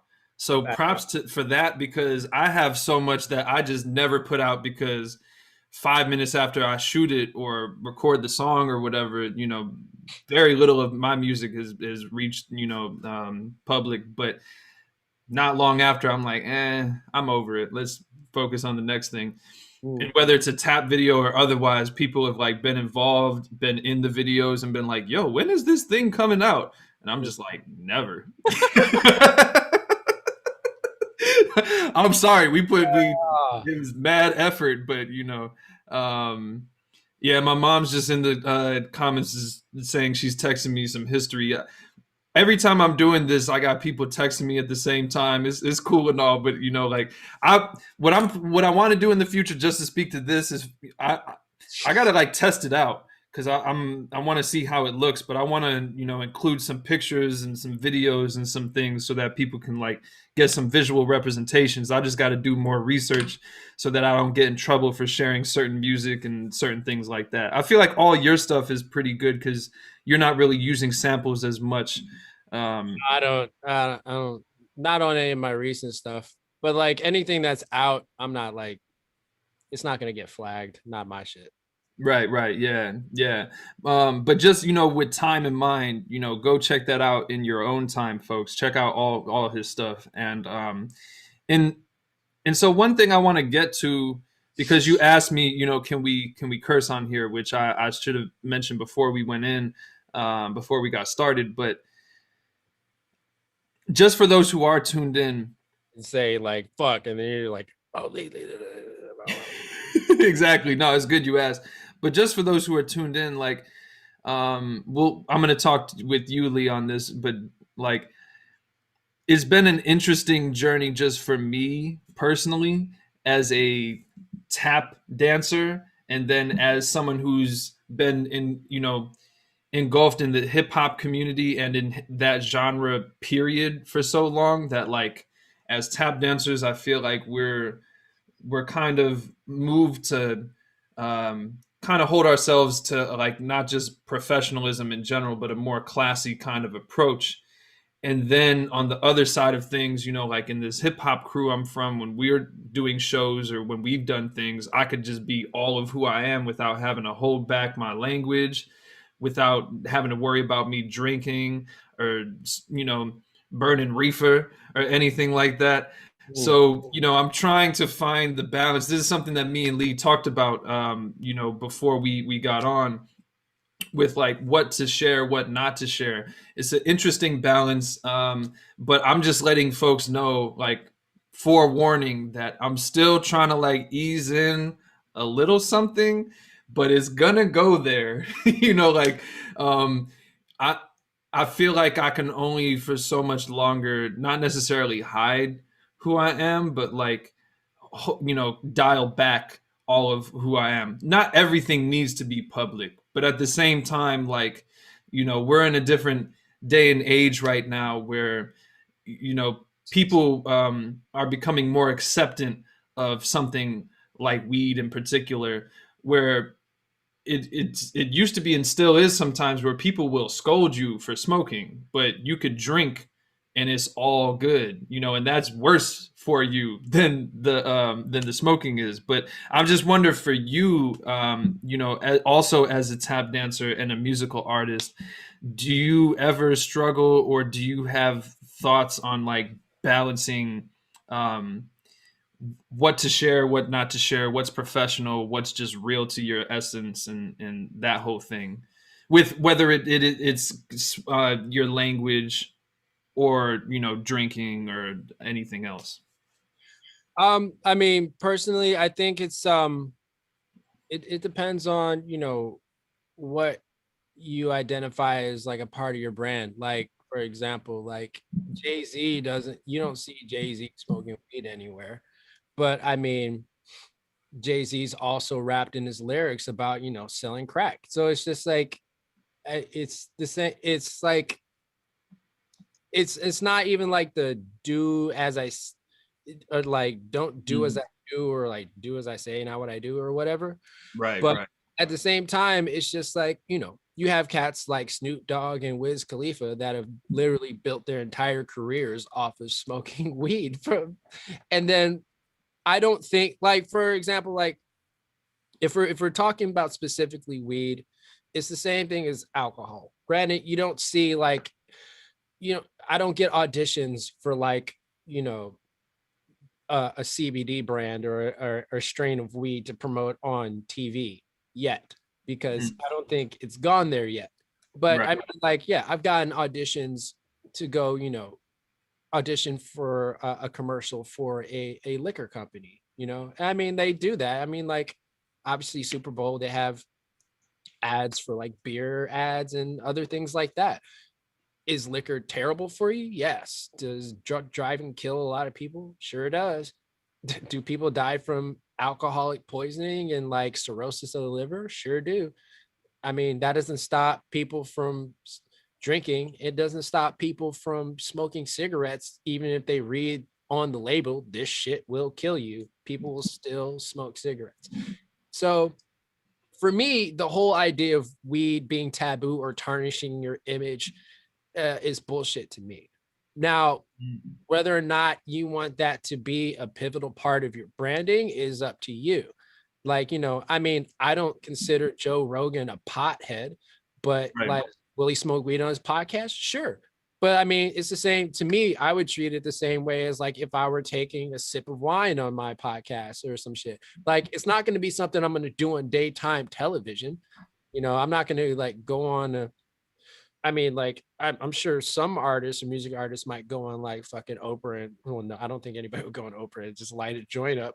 But, but I mean, like, I feel like as long as it's something that, you know, I mean, I guess is deemed legal in a certain light. I mean, I don't see the problem with doing it in your own space. Like if you're doing it in somebody else's space or on somebody else's time, sure, ask for permission or just don't do it. But like if it's your space, nobody can't, I don't think anybody has the right to come into your space. You know, even if you are inviting them into your space, I don't think they have the right to come in your space and then scold you on what you do in your space, unless it's some shit that's illegal, like trafficking children or something. But like if you're, you know, if you're doing something that's harmless, that doesn't, you know, that shouldn't offend anybody, especially if like they're not in the same room with you. You know, I mean, it's one thing if you invite people in your space and then somebody's like says, "Oh, I'm allergic to weed." Like, "Oh, my bad, I'll put it out." But like, that's bullshit. I don't think anybody allergic to weed. But Right. but I do not agree with the whole stigma of that weed makes you lazy or not on your shit. It's the same way as like if somebody drinks alcohol, that doesn't make them an alcoholic just because they drink, you know? So it's just like people automatically assume that just because somebody smoked weed means they're like a no good pothead that just sits around and smokes weed all day. It's like, no, you could smoke weed and still do shit, or you could do shit and then smoke weed. You know, I mean, it's just like it's up to the individual. But again, like it depends honestly on, you know, whether you want your brand to how much do you want weed to be associated with your brand. For me, like being a tap dancer, I'm not going to teach a tap class with a joint in my hand because I don't like, you know, it might not be the right message in that, oh, you're going to be able to tap dance better if you smoke weed. Like that's not a true statement. And also I'm not going to insinuate that you can, you know, all of a sudden pick up choreography better with, you know, with a joint in your hand. Like, I'm not going to do that. Now, if we're doing something casual that has nothing to do with, you know, teaching a class, then yeah, sure. I'll fucking have a joint in my hand. I don't care. Like, I'm not going to tell you not to do what you're doing. But at the same time, it's just like, yeah, you can, you know, address the audience and, you know, read the room. At the same time, I think that it also depends on, you know, just like I said, your brand. Like if you feel like your brand caters, if you want your brand to cater to, you know, say the age range of like 8 to 12, or I don't know, like maybe 5 to 13-year-olds. Like, first of all, it's not going to be deemed legal for them to get weed.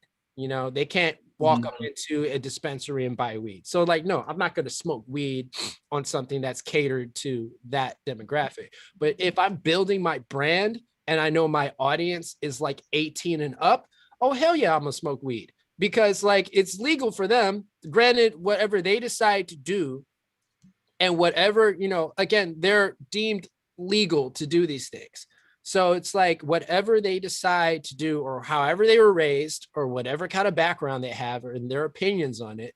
The thing is, if it's my platform and it's my brand, you know, if I deem it appropriate, then yeah, I'll fucking smoke weed. Like I don't have a problem with that. Or I'll talk about smoking weed in my music or whatever. Because again, it's the same thing as you saying you have these little kids dancing they're in the recitals or in these competitions to music that's talking about having sex with people, or you may have you may have like bleeped out all the curse words, but you'll have straight up kids dancing to songs that are talking about turning up and getting drunk in the club, or dancing to songs that are talking about fornication or any kind of dysfunctional relationships, things that these kids should have no clue about at that age. But you'll choreograph a piece in which they're dancing, whether they're scantily clad or not, to these, you know, very provocative songs, and you know, look the other way. You know what I'm saying? So it's like it's totally a double standard with me. Like you can't just, you know, point the finger there and then say, oh, it's all good there. It's either it's not good or it's all good. So like for me, again, weed in the proper circumstances to the right demographic, I don't see a problem with it, because at the end of the day, you know, it's your brand. And if your brand is catered to this certain demographic, you're only catering to that demographic. Whether or not these kids, you know, don't have the parental controls because of their household, that's on them. That's not on the kids, but on their parents. Like whatever their parents are allowing their kids to be exposed to, that's up to them.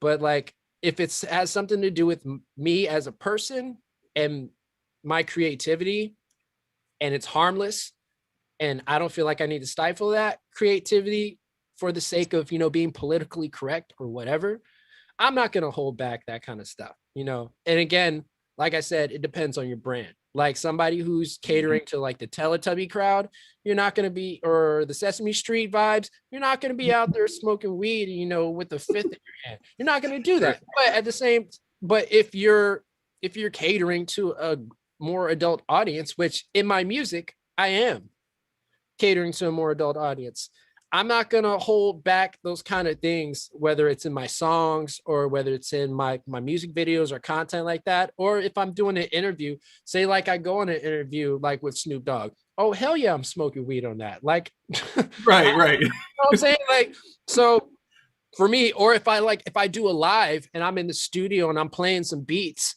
and I'm on Instagram live playing beats, I'm not out here saying like, hey, 3-year-olds, check out this new banger that I have. I just did a remix to WAP. Do you like it? Like, no, I'm not catering that to that demographic. So it's like, I already know who my audience is and I'm playing to that. So if somebody comes on my page and says that's not appropriate, then they're like, appropriate to whom? Like, who are you? What are you comparing it to? Like, your audience is different from mine. Just because you choose not to promote things doesn't mean that, you know, we're on the same page or in the same lane. Like, we're in a completely different lanes. You're overstepping right now. So like for me, yeah, if I'm doing an Instagram live and I'm just in the studio making a banger or something, yeah, I'll probably have a fucking joint in my hand because I already did. I'm not over here saying, hey kids, I'm lighting a joint now. Right. I'm cool. Like, no, I'm just like, this is like my vibe and how like I do things. So, but like, that's also the thing is like, if I go on a live and I'm shedding and I'm just shedding, I'm not teaching anything. Yeah, I might light up. But like, if I'm doing something that's addressing a certain crowd, like I'm actually addressing them and I'm like, you know, teaching or like giving some kind of instructional value, I know that the best way for them to intake that information is to do it in a clearer state of mind. So it's just like, you're not going to see motherfuckers on a TED talk fucking lighten up because it's just like, oh, like I want you to get this information. You know what I'm saying? So I think it's all about circumstance and everything. And, you know, again, I have no problems with weed and I don't see weed as a harmful device or a gateway thing by any means. Like, that's just some bullshit motherfuckers made up. But I will say that, yeah, just like use your own discretion. Like, some people like doing things like no alcohol, no weed, whatever. And like, I'm not saying that folks need to promote that, but I'm saying that these are industries that already are promoted commercially.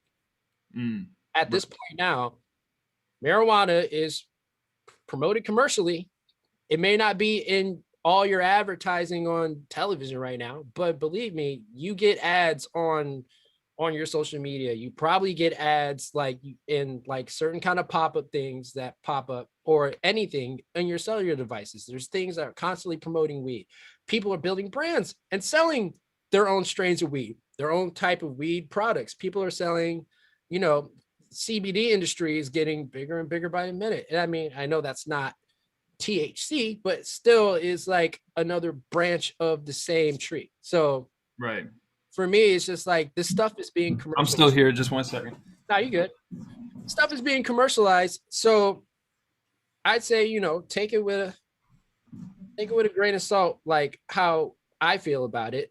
But if you have, you know, if it's just something that you feel is a part of you, and a part of what you want to be your brand, then you shouldn't feel like hesitant about exposing that. And the thing is, if people feel a certain way about that, or if you lose a certain demographic or audience, then you just know that wasn't your audience. Right. That's what I say. Like, the thing is, everybody's got their own specific audience. Not everybody's going to like everything you do, whether it's content, whether it's how you behave, whether it's your products.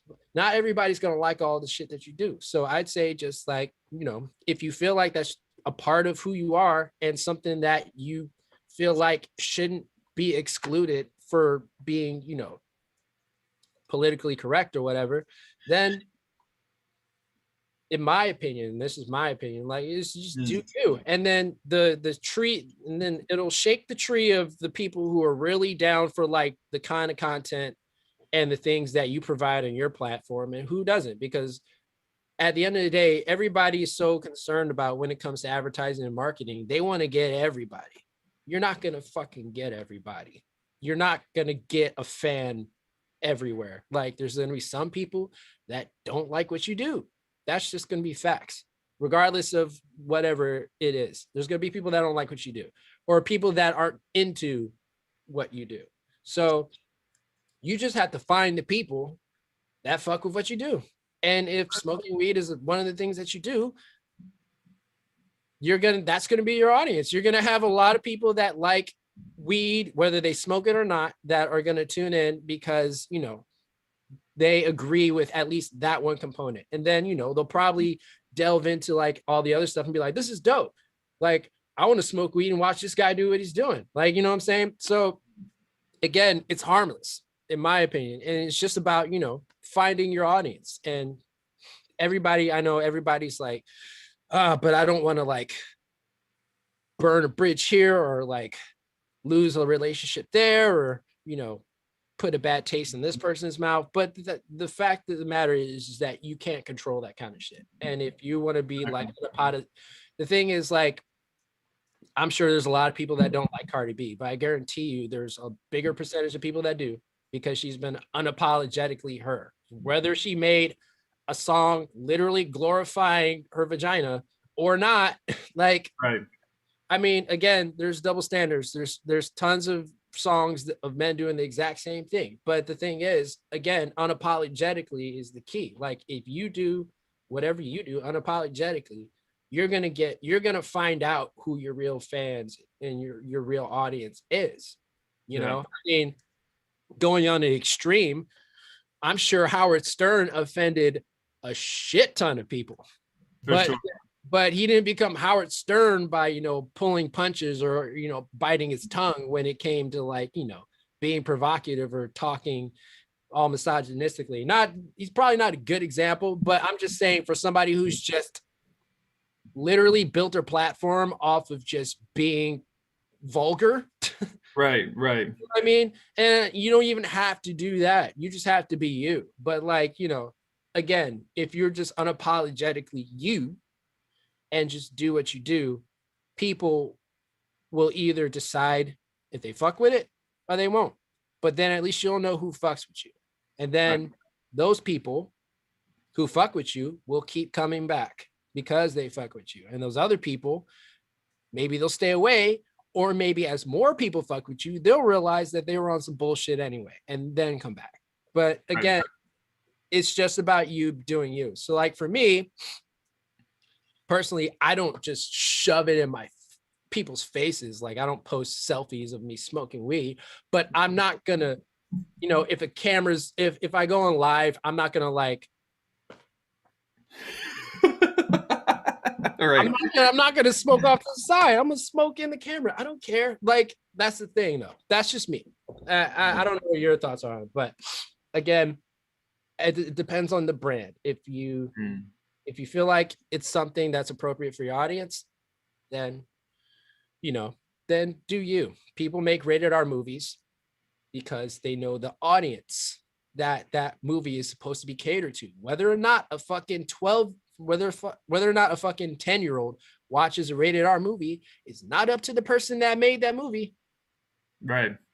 It's up to whoever the parents are that allowed that kid to download that shit on fucking Apple TV or watch that shit on Netflix, or, you know, when the world was open, go to the theater. That teller didn't check the ID of the kid that was going to see a rated R movie. Like, it's not up to the creator to make shit digestible for people that don't eat. You know, it's like a fucking, you know, a carnivore trying to eat vegan. Like, it's just like, if this food is not for you, don't try to like judge it. Just like eat what you eat. Right, You know, right. I don't talk shit. Like, I'm not going to talk shit about somebody that, you know, eats meat. I'm not going to be like, oh my God, how do you eat that? It's just terrible for you. I'm just going to be like, however you feel, that's what you eat. I know what makes me feel good, so that's what I'm gonna eat. You know what I mean? Right, right. Feel about that. Yeah, no, that's real. I mean, man, I think we might as well just spark it up. No. Like, you ain't gotta tell me twice, bro. I will. It's funny because I asked in the comments just to see what folks would say. Should we spark up? What y'all think? And you know, is kind of crickets on that subject. But you know, it's one of those interesting things where, just like you said, I think it's worth considering just for the fact, what, like in our conversation, you know, privately, like you already mentioned, it's worth considering because we as tap dancers teach children, and so there is like a role model, you know, kind of responsibility that whether we ask for it or not, we kind of sign up for it just by doing what we do as teachers. But at the same time, just like you said, if you kind of establish that this is what this is, then people kind of will know when they tune in, okay, they're going to curse. So if I don't want, you know, to listen to that myself, or for my child to listen to that, then we just won't tune in. Exactly. Or, you know, they might be, you know, burning some reefer, so maybe, you know, I'm not going to tune in if that subject rubs me wrong. But also at this point, it's all around us, you know, it's like kind of not necessarily unavoidable, but you know, so much shit now, dude. Like, I mean, I wasn't allowed to watch The Simpsons when I was a kid. Right. You know what I mean? And The Simpsons is not even the worst of it. You know what I mean? So it's just like, I wasn't even allowed to watch The Simpsons as a child. And now there's just shit like Family Guy and all these other cartoons. And these are just cartoons, by the way, not even like actual movies and stuff, but like cartoons that are just very, you know, derogatory and provocative and vulgar in some ways. And a lot of times, you know, there might be a lot of jokes that go over kids' heads, but at the same time, it's like, yeah, they are saying shit and fuck, bitch, and all this other stuff on TV now and on the internet that, you know, these kids are just exposed to a lot of stuff before the parents can even say, whoa, whoa, whoa, whoa, whoa, whoa, whoa. You know what I mean? So right. At the end of the day, yeah, like you were saying, it's just about, you know, picking your audience, like just seeing like who you're trying to cater to, and, you know, letting, you know, and again, I don't want to like stomp on anybody's, you know, money or step on any toes being like, yeah, I'm trying to get this money anywhere, even if it is teaching some kids or teaching some adults or whatever. Right. But maybe that's where like I differ from most tap dancers, is that for me, I've taught so much that I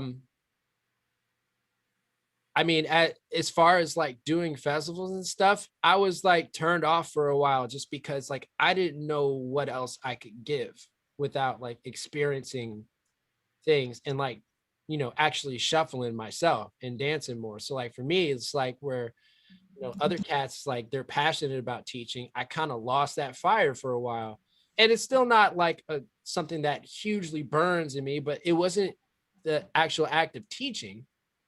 It was just me just being like, what can I give them that they're actually going to be able to take away and better themselves as dancers, rather than just teaching for the quick bag or whatever, you know what I mean? Exactly. So that's kind of what like put me in a crossroads, and even like kind of turned me off from doing Zoom stuff during the pandemic for a while, is because I saw everybody doing it. And I know that people are really just hustling, trying to make a quick bag because, you know, times is hard. And for me, I was just like, I know it's just really saturated right now. So I was like, for a minute, I was just like, I'm not going to even try because like, I don't really know. I mean, again, I know like just providing classes could keep, young minds occupied from all the hazardous shit that has been going on in the world for the past year. But like, I also wanted to give them something that was like constructive, that I felt like they could actually, internalize and, better themselves as dancers. And that's why like eventually just started the Shed, which I'm like doing now. And volume 2 is almost done being put together. So that should be up by like the end of like top of the week probably. But like it's literally like a tap program. It's like I put like a technique segment for each level where like there's technique exercises that cater towards certain areas of focus, whether it's your like strength and balance, whether it's your speed and fluidity, whether it's I don't know, there's just a lot of different subcategories in which there's certain exercises that I put on there that will like help you improve in certain areas. And even with the combo, and then like an improv section, there's like improv games and stuff. There's like tap trivia on there. Like, so it's like, it's a whole actual program rather than, just getting up and teaching a Zoom class for like 45 minutes and then being like, okay, see you next time kind of thing. It's something where like they can buy it, they can download it, they can keep it, they can run it back, work on these exercises, expand on the exercises, add things, take things away, and like kind of build their skills and strength up in a more focused way than me just going on and saying like, hey guys, here's my class, we're going to do a warm up and then we're going to do a combo, it's going to be fun, yay, right. But again, like I know, but again, circling back to that, I'm not sparking up joints while I'm teaching this class, like, because I know there's going to be younger kids, because I have kids in like beginner, intermediate, advanced levels.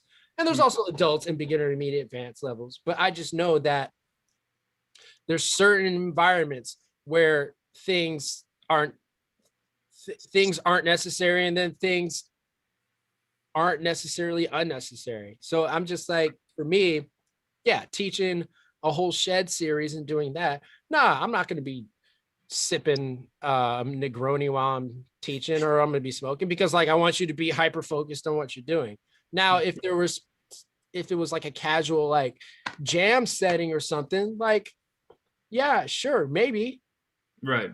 But like, that's a different video. That could be like the Shed After Dark or something, or like adults only Shed or something. But like, just know like that for that particular idea and product, there's a specific market for it, Right. Yeah, I mean, like, you're selling, if your market is fucking Capri Sun, you're not going to sell Capri Suns with like spiked with vodka. You're not going to do that. Right. Oh, like kids drink Capri Suns, maybe adults drink Capri Suns, but like again, you'd rather do like a Smirnoff Ice thing or some bullshit like that, or like, some like, the whole like spiked soda and spiked lemonade and those kind of things for adults. But you're not going to spike a Capri Sun, because the Capri Sun brand is built on a younger demographic.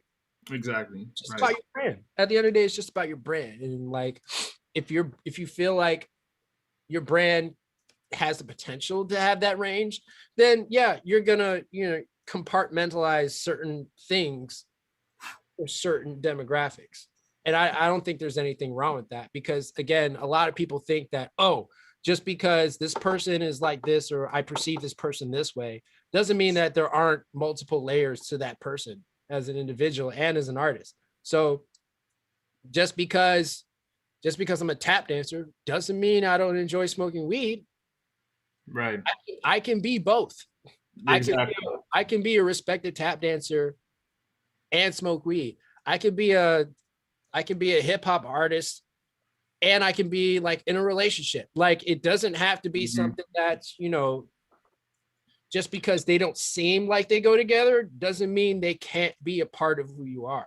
Just because people expect you to be a certain way because of the image that they perceive you as, you know? So for me, I don't see why you can't do one thing and do the other and just compartmentalize in what areas and what circumstances and environments you choose to exercise those parts of you. Right, exactly. Yeah, and where you might feel like somebody, I'm saying, might feel like these two things don't go together, they might actually like really go together, but you just don't know that. You know? You just don't know that because, you know, because of stigma or whatever, just telling Right. you don't. So folks should definitely check out the shed, you know. But on this note, Where you going? I'm with yeah, let me grab my lighter. So, kids, it is now Adult Swim. I feel like, you know, we've talked about it so much, we might as well. I was gonna wait, you know, but yeah. Nah. I mean, there's memes of Elon Musk. Exactly. I mean, again, I'm an adult and I'm over here in my adult apartment studio smoking on my adult weed. Like, there's nothing wrong with that to me. Now, yeah, if you're a child and you legally can't walk into a dispensary, then no, I'm not going to tell you that you should be smoking because you can't legally get it. Then same thing with alcohol. And I know motherfuckers are going to try to do it anyway, but again, that's not that's not in my control. Like whether kids decide to do that shit or not. That's literally what's happening at home and what's happening in that environment. But I'm a fucking adult and I'm doing adult shit over here. So Yeah, cats are 30 years old now. Like I'm 32.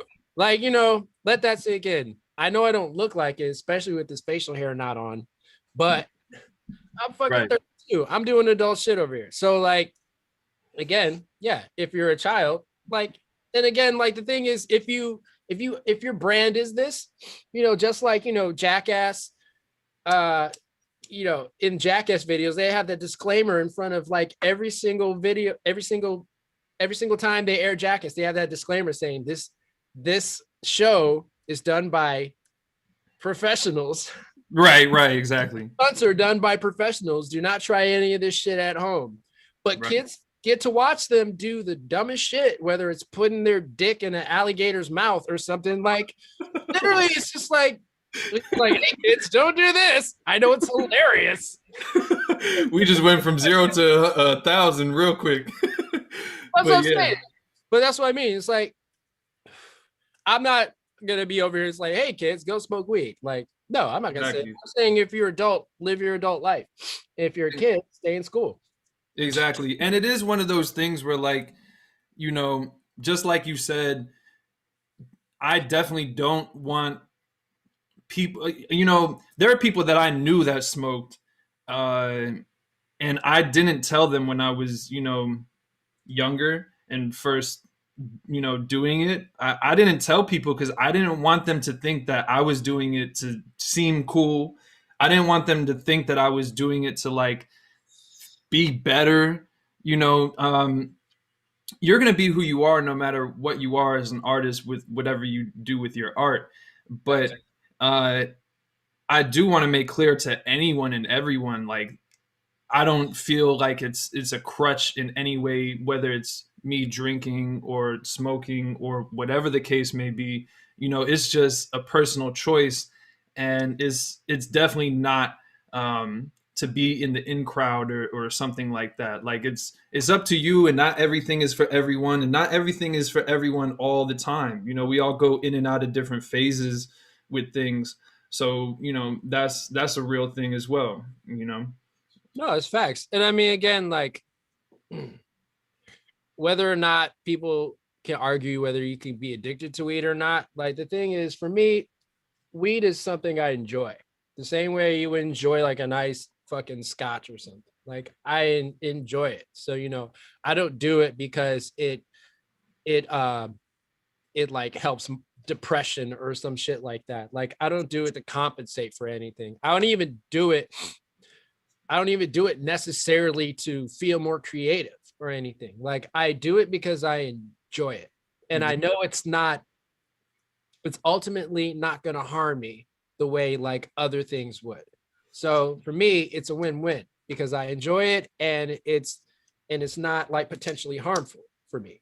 So that's why I do it. Like again, whether it helps you with your creativity or whether it helps you sleep or whether it helps you like whether you're like have some kind of sickness and you need to like jumpstart your like your metabolism and your hunger, like there's tons of benefits to it. But like the reason I do it personally is because I enjoy it. Like I like it. So that's why it's not. And the thing is, like, I don't recommend anybody doing it for any other reason unless it's like something medicinal. But like if it's something like that you feel like you need to do as an escape, no, that's not a healthy way to look at it. Like you shouldn't be trying to use weed as an escape. Weed should only be used to enhance. Exactly. You know what I mean? So exactly. Yeah. Be it food, anything, no matter what it is.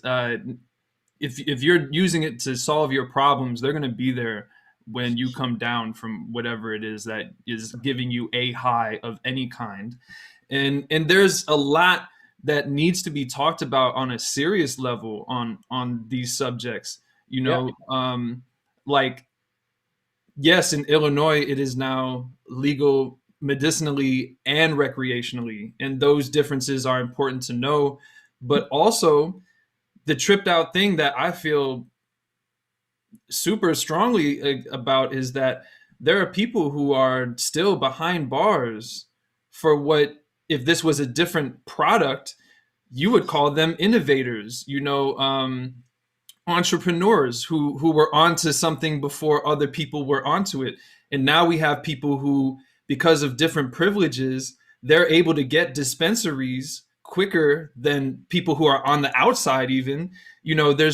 There's an imbalance that needs to be talked about and addressed and worked towards, because it's this, it kind of gives me chills even just thinking about how many people's lives, I don't want to say are ruined, but are very much diverted by having the smallest amount compared to people who are now making the largest amounts of profit from it and just able to kick back and relax off of it. So, there's it's a very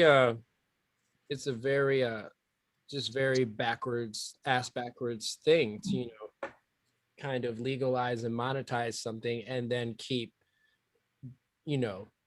minor drug offense convicts in prison. Like they shouldn't be in jail. Like they should all like, and I know some have been pardoned, but like I think if there's non-violent drug offense is not something somebody should be like serving a massive sentence for. Like because like a lot of like if it's non-violent, there may be some money involved that the government feels like they should have a piece of. So but other than that, like they haven't hurt anybody or done anything. It's and 9 out of 10 times those offenses come out of a situation of desperation and destitute, that someone was forced to resort to those certain means to put food on their table. So I mean, there's always three sides to every story. And just the fact that the legalization of marijuana, it has become such a I guess international thing. I mean, it's been international, but just the fact that it's becoming more common amongst the states. And I think like someplace like, I don't know if it's Oregon or whatnot, like literally fucking legalized everything. Yeah, and that's a whole other discussion too. But it's like we're already like it's headed in that direction, and we knew it was coming, especially since Biden got elected. Like it's only going to head more in that direction.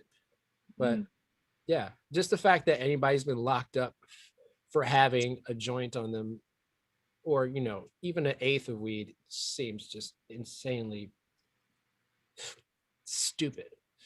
Yeah, and it's in many ways, though people don't want to hear this, admit this, or consider this, by design and for reasons, and and that's where the problems are the deepest, again, because yeah, it's been done on purpose. The whole prohibition on marijuana, there's proof in which stories were swayed, so that it could be this thing. It could be the boogeyman, and Yeah, they demonize it. exactly. And there are so many benefits. Yeah, there are people who, of course, it's just recreational, but there are also medicinal. And even with CBD, it doesn't have to be THC. There are a lot of benefits, even in terms of hemp. Between hemp and bamboo, those are two of the strongest natural resources we have. But we've been limited by, yeah, we've just been limited because, this equates to money for other people, not just a despair for some, but like an upliftment for others and a security. And at this point, generations who are benefiting from, the negative outcomes that its prohibition has caused. So Yeah, it's just prohibition point five. It's just literally just another form of it. Because, but again, if we're weighing whether alcohol and weed are equals, they're not. Like alcohol is way worse. right, Just in general, it may taste great and right, it make you feel great, but like health wise, it's way worse than. yeah, So to me, like again, if you're less likely to hurt yourself or anybody else smoking weed than you are to hurt yourself or somebody else drunk. I know a lot of people make, like, I mean, I personally know, but I lost I lost a homie out here like two, must have been like 2 years, maybe 2, 3 years ago, because he drank himself to death because of another kind of coworker homie that committed suicide. And then like he offed himself, and then within like a few months of that, my homie drinks himself to death. Literally, cirrhosis of the liver is why he died. You know what I mean? man, right, You can't tell me if he was smoking weed instead of drinking that he would still be around. But I'm not like saying one or the other. I'm just saying that the fact that you can do that with something like alcohol just lets you know that, yeah, it's how you it's a good time at the party, but it can also be very dangerous and way more dangerous than marijuana is by any means. Like I never smoked a joint in my life and thought I want to go fight somebody outside. Like just right, never happened. Like it's never happened. Like right. there's only a few emotions that come into my head when you smoke. And I mean, that's about it. It's happy, hungry, sleepy. That's like Right, like Dave tells it. but then actually sometimes it'll be a fourth and it'll just be like, I'll clean my whole damn house stoned. I'd like somehow just be like, all right, let me get these dishes done. Right. There's dirt underneath the couch. Let me go vacuum that up. Like I'll just go into hyperdrive. But I mean, like that's more of a sativa. But like I'm diving into weed culture too much. But like again, I mean, we hear, but yeah. But again, and I don't prescribe it for anybody that's like prone to like panic attacks. Like if they, unless it's like some kind of indica strain that does relax you and push you to sleep. But like, yeah, if you're a super anxiety driven person, I wouldn't say smoking any kind of sativas, or I mean like doing things in moderation, because I mean at the end of the day, it's not going to be for everyone. Like weed's Right. not going to be for everyone. And I don't encourage that everyone smokes. Like if smoking's not for you, don't do it. Right. Just Right. don't do it. And if you like smoking weed and you're of age to do it, I don't think it's harmful unless you're one of those people with an addictive personality Right. Right. where it's just Yeah. like you go down a path. If you know that about yourself, don't do it. Like, Right. especially, and that's what I mean. Like, if you're an adult, like, I'm not prescribing kids to do it, but like, if you're an adult, make an adult ass decision. If it's not for you, don't do it. But don't just assume that because other people do it, that they're not doing adult shit. Right. Like, you can, I have smoked weed and gotten shit done at the same time, as well as smoked weed and then did completely nothing. But I just know that certain strains of weed have a certain effect or like make me feel a certain way. So you make the educated decision, just the same way as motherfuckers if they drink tequila and they know if they drink too much tequila, they get real aggressive. So they don't drink tequila and they'll drink like, I don't know, vodka tonics or whatever. But like the same way you would make an adult decision like that, whether you're like, all right, I know if I drink wine, I'm gonna have a headache tomorrow. Then don't fucking drink wine. Drink something else. But like, again, adults, nobody's like, I don't feel anybody has the right to judge anybody's, professionalism when it comes to what they do, but only to judge them on how they actually perform when it comes time to perform. Like if you're performing and you're killing it, no hiccups, and then you smoke a fucking joint, I'm not gonna say anything to you. Right. Like keep doing your thing. I mean, again, making the adult decision. There's a time and a place to do things. You know what I'm saying? So it's like, yeah, if you are fucking working an office job or some shit, no, don't fucking spark a joint up in the office. But like, if you feel like you can get shit done, do your thing. Right, right. And that's what it all boils down to, no matter what it is that you're doing. Your personal discernment and discretion to how much and what am I going to do in what scenario. And even like right now, we sparked up and then, we're chilling. Like it depends on the vibe, it's not like it's just all day, the whole, from the moment you wake up to you go to sleep for anything. You do just like Chuck Green said in terms of for dancing, you do what's needed to be done.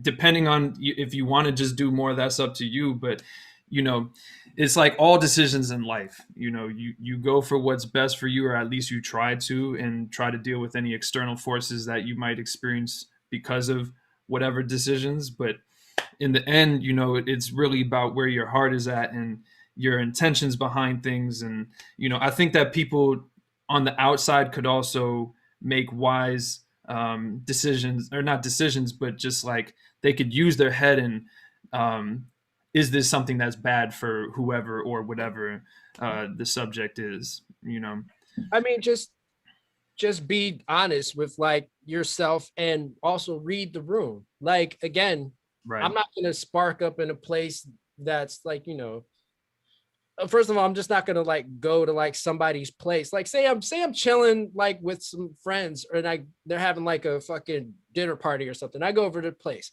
I'm not just gonna like spark up a joint in the middle of their crib. Like that would be dick move. Like you read the room. Like if nobody smokes in there, like I would either, if I needed to, I'd step outside, or I'd ask if this was a smoke friendly home. And if they said no, I'd be like, okay, cool. Like I won't smoke in here. Like, and it's just that easy. The same way, like if you were doing it with cigarettes or whatever, it's just about just reading the room, making the adult decision, regardless of whether it's work related or it's family or friend related, like reading the room, making the adult decision, and then, just having your own discretion when it comes to those things of when it's appropriate to do that.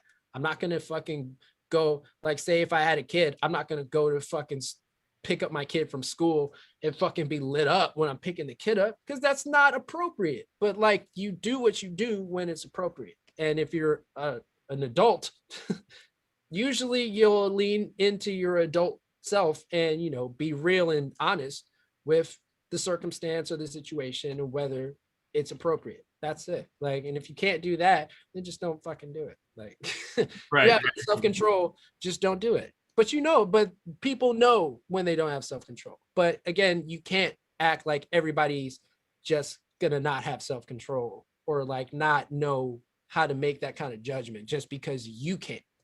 And I feel like a lot of people that don't have that control just don't seem to understand how other people can.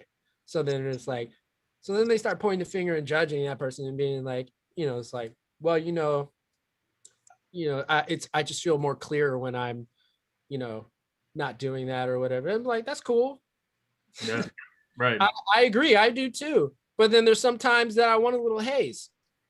That's just me though. But like, I know when that time comes, like, and usually it's just me by myself, which nobody's getting fucking hurt anyway. So right. At the end of the day, kids are going to be kids, but adults can make the choices.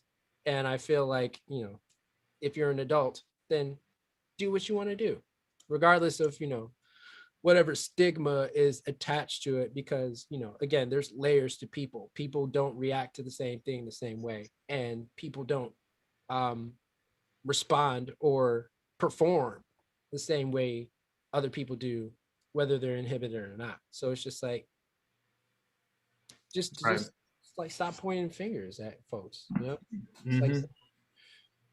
Yeah, because especially for people like us, it's not like this is something new. It's not like it's something we were doing since we were 5 years old at the same time, but it's not like something that, we just found yesterday. So, again, when to and when not to, and in what company, like you said, if you're going to dinner with somebody, or even here, if I have an elder on and that's not their vibe, I'm not just going to be over here burning, kind of like swaying the vibe.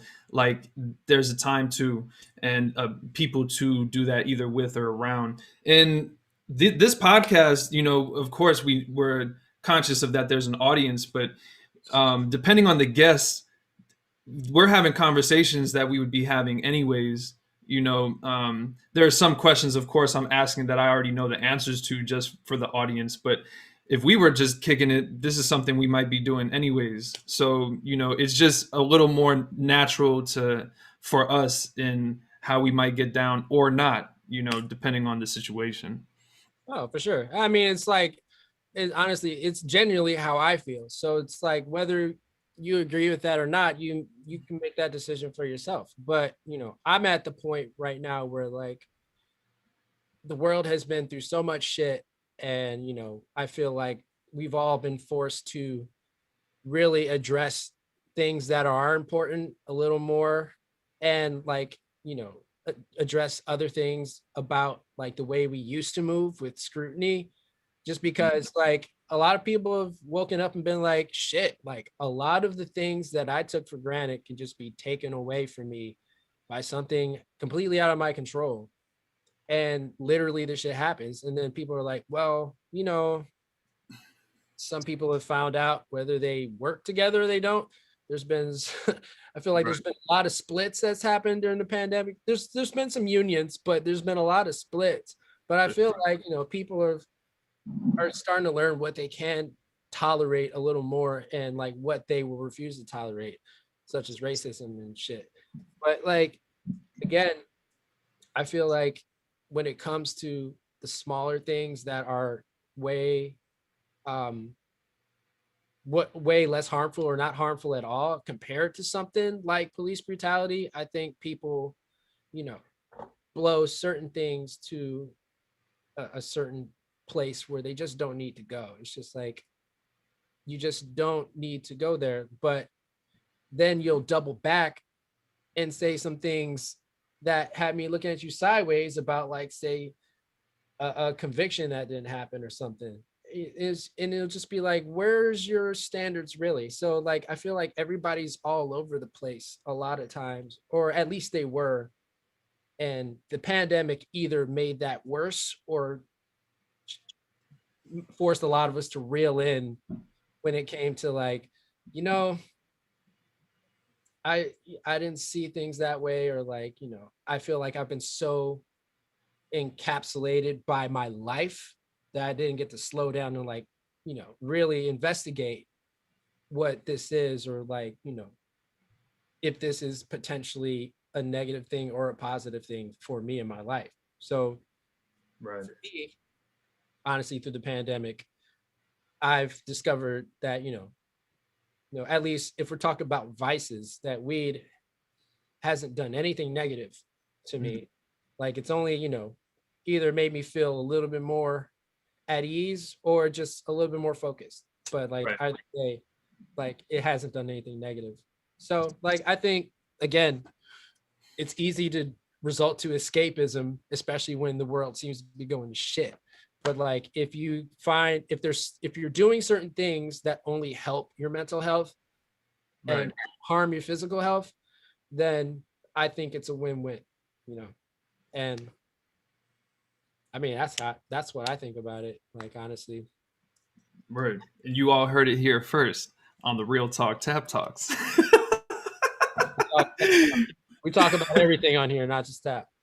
I'm saying though, I mean, and that's something that's been interesting given like starting this in pandemic times, because May 25th, 2019 was actually when we filmed the first episode that just never made it out with Jimmy Payne Jr., who we're having next week. Like I was doing too much at the time, and I realized I had to like put doing the podcast on hold. But like many things I'm doing now, there are things that I've known I was going to do at some point for a good amount of time at this point here. But yeah, like I don't know. It was something that I wanted to do a certain way, but just like anything, you have to adjust given your circumstances. And even this, like I never wanted to do this on Zoom or anything like that. I wanted a little bit more quality control, not just technically for sound and visuals, but also like for not Zoom has this thing where it's easy for you to talk at the same time and like, do that jump rope in and out or, so like, I didn't want to do it the way we are, but the way that we are, I think is still good, good enough. And I'm bringing this up to say, like, there are not just different subjects that I know we're going to touch on and that I want to. There are also different guests other than just tap dancers, So there are many different art forms and things outside of the arts as well that we're going to discuss. And I think it's all coming from a good place, because conversations, whether it's actually vocally or through the dance, are how we figure out more about ourselves, not just hearing other people speak, but hearing ourselves speak and being able to take this all into, different things into consideration. But, this is episode 14, and that's not episode 1400 or 14,000, but that's still something. And so I don't know. I'm glad that, we ended up doing this, just off the strength of having the conversation yesterday. Like, do we do that while we do this? Yeah. I mean, like I said, you read the room. Like, say if you're doing this with Diane Walker, you might not spark up for that. But like, something where it's like the homies, like you might spark up, So it's just how like you choose to run it and like, establish like how your brand works. But it's like, again, right, your discretion. Exactly. Nah, for real. But, there are so many different directions we could go in, but we're rounding up to that 3-hour mark. And just in the interest of like, keeping some things for later, since it would just, add another hour or few on, we're going to get into our last segment. And just like it's been with all the homies who I've had on, or most, like these are just part ones. Like we're not going to cover anything just like in a phone call, or if you're kicking with someone in person, we're going to have to. We'll be here for hours if you do that. Exactly. So, I'm glad before we get into our last segment, which is just, a few questions, tap nerd questions. I call it the tap nerd segment. but to end in what brought us together in the first place, not just tonight, but period.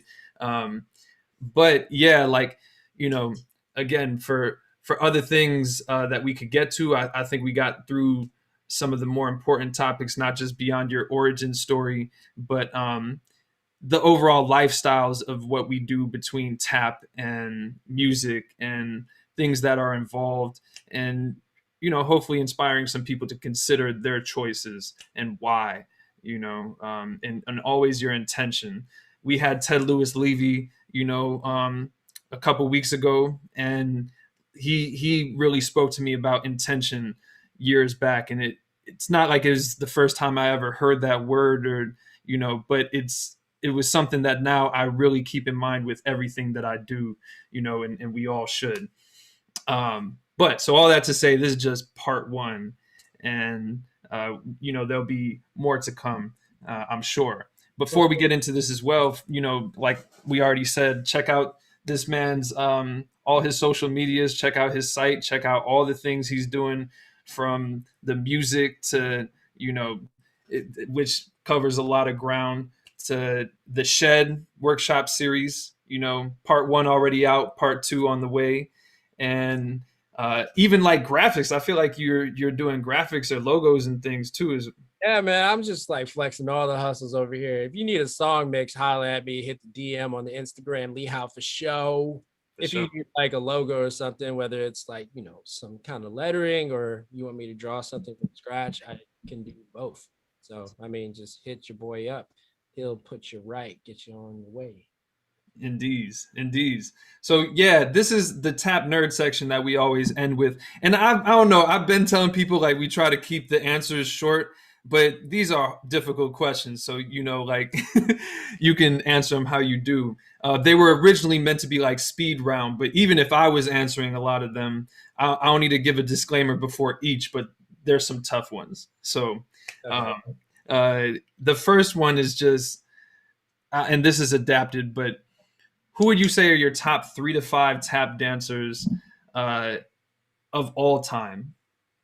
I've done the past, I've done the present, and now I just feel like it, just to say of all time makes it harder and maybe easier at the same. Tough because you want to loop like generations in.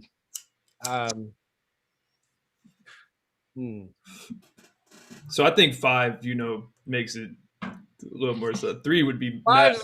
5, yeah, 5. I'd say. I mean, I feel like I would just go super old school, but I'd probably do like Baby,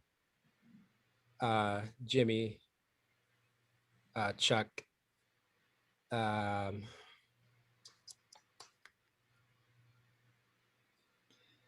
Buster, and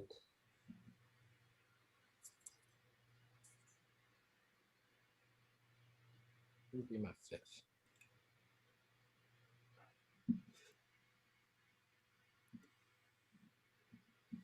Who do I want to be my 5th? Well, you can keep them all past too, like you've done. Past? Yeah, like folks no longer with us. That's what it's been so far, and that's real to go there, of course. I'd say present. Okay, I'll just do 4 of those paths right now. I'd probably do present, like, well, not present, but I'd say who's still with us?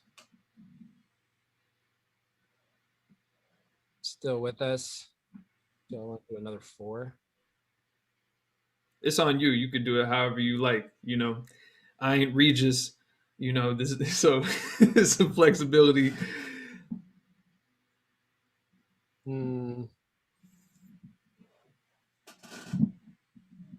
I'd say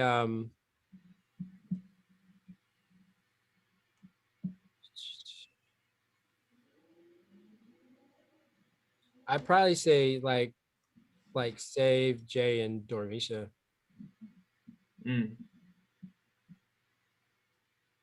That's real. Yeah. I'd say those 3 for sure. I Yeah. mean, obviously I would put like a ton of more people on right. Yeah, and that's, like I said, I feel like I've given a disclaimer at the beginning of this segment of questions, and then like for each of them, because they're all mad hard, and there could be many answers from any of us, But yeah, I mean, it's an interesting thing too, because the question comes from hip hop culture, and what are your top five MCs, or there's a distinguishing factor of saying or rappers, because there's a difference between the two. But I mean, yeah, it's it's like gonna be subjective though. I mean, like you right. could argue it as much as you want, but like it's as like it being a fact or not, but it's always gonna be subjective at some Yeah, point. that's why I asked yours too for this. It's not like, who do you think are the top five of all time? Because even for us individually, our feelings change over time, even for people who aren't with us, you know? So, yeah. Facts. Yeah, I But say for sure. Or like some of my tops. no, those are some good cats. I mean, that's dope that you put Buster in there too. Yeah. Because, I feel like Usual Suspects were the first three, from Baby to Slide to Chuck. Those are three that we hear a lot. And Buster, I do hear a good amount too. But still, it's that's an ill one. Uh, so our next question, kind of just Sorry, that taking wasn't these. speed at all. You said what? I said sorry, that wasn't speed round at all. Oh no, right. Well, I told you, like we're flipping it. We're switching it up a little something. It's all good.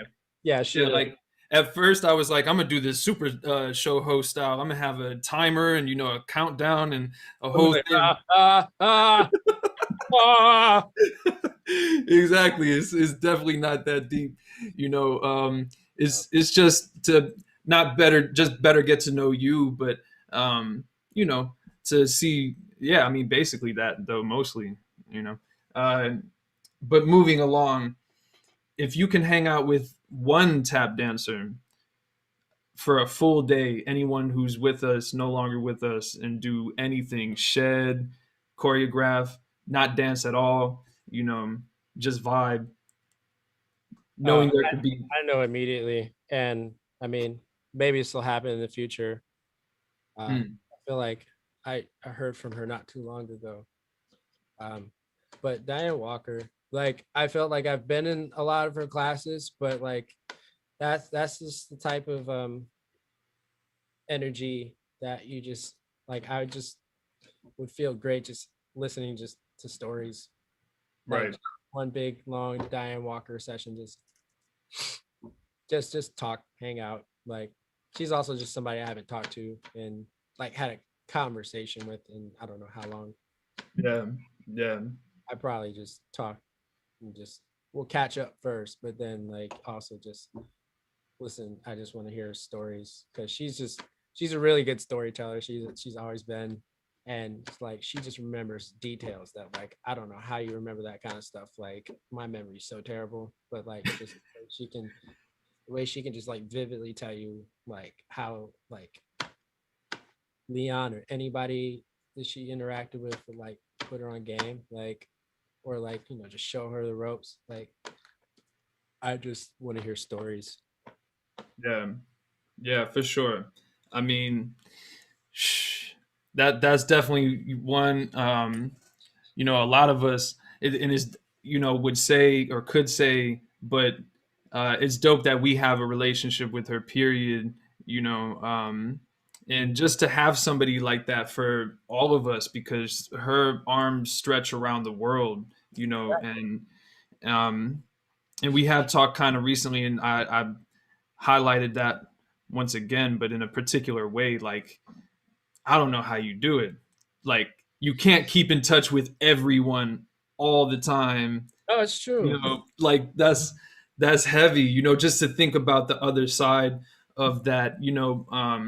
But that's still a super ill one, because her knowledge base is very extensive and very heartfelt as she tells all of this, and she just captures the essence of not just the story, but like it's what was happening in the moment. It's what was real in the moment, and she's able to encapsulate it. And spit it back to folks. So yeah, I mean, she's an inspiration for a lot of the things that I'm doing, because for me to do this, I have to be a little more alert in different ways. It's not just it's not fully just a conversation. And right. yeah, but I was gonna trail off more, but this is not about me. This is your section. So Man, that's it's a conversation, bro. It's a conversation. right. Yeah, no, that's a really good one.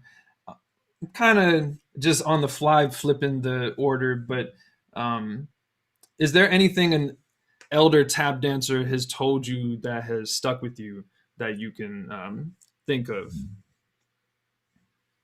Hmm. Really testing the memory on this one. I mean, I think it was just Slide telling me balance. just trying to just always, just trying to find balance. Real. Remember how you'd be like, you hit the slide and be like, stay. Right. riff up the Hey. yeah. Yep.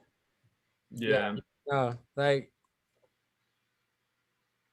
yeah, I think that's,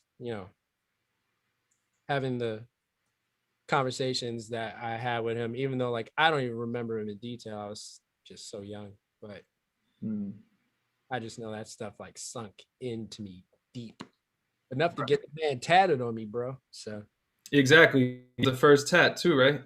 yeah, bro. Of the god James Titus Godbolt. I Yep. mean, yeah. Yeah.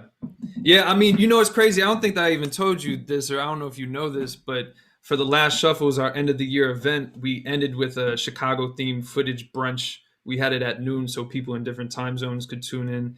And I was, spanning the generations of who I was playing. And I ended up playing your solo on a clear day in dedication to him, which was right after he passed, right? Yeah. Oh, what up, Lou? What up, King Lou? He's joining the podcast. All right, Fizz, the clear day. Sorry. Yeah, right. No, like I showed that clip of you, doing that solo, like Yeah. just to kind of show folks different clips, not just from back when, but of my peers that I dig, and yeah, I mean, that I believe we were both on the same show, and I think that was like for Tap Day, and so I got to see that live. But just speaking of him being such an influence that you got the tat, but then in terms of the shuffle, you represented that way, like smash that shit. So if anybody has not seen that, look up Lee Howard on a clear day. I believe you could probably find it through that. Bro, I haven't seen that in I don't know how long. It's probably somewhere though. Right. Well, speaking of footage, the next question is: do you have a not necessarily favorite, but just something that comes to mind or that you've played a lot? Favorite piece of footage that could either be a singular clip, a documentary, and anything. There was something I watched recently. Honestly, like the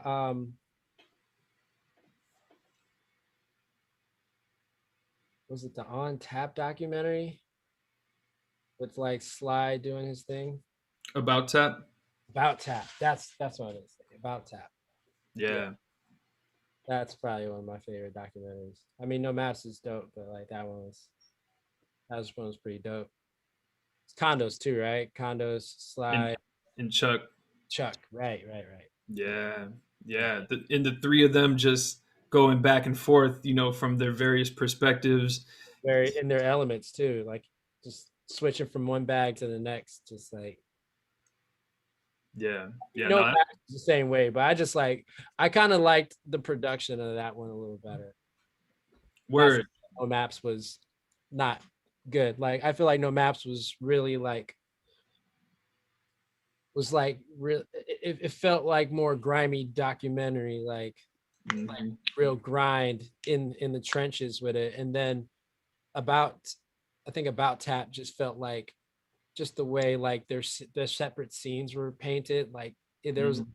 there was like some production put into it. You know what I Yeah, mean? the transitions were killer. Yeah. I mean, like again, like No Maps was like, documenting the show that they did. So I mean it makes sense why it would be that kind of footage. But like as Right. far as production value and how it kind of like the way About Tap kind of painted each dancer in their own cosmic aura was just sick to me. Yeah. Hell yeah. Yeah, you already know that's the joint. Like, I don't know, is more concise as well. And just like you said, but like, you know, Bunny said himself, No Maps was one for the nitty gritties. Like it was grainier. It was a little more. Not that About Tap wasn't real, but it just dug a little deeper. And About Tap is just something more accessible and just under 30 minutes. And with that intro from Greg too, Right? like. Yeah, exactly. It's just Yeah, but yeah, No Maps was like Cats was hoofing in the trenches.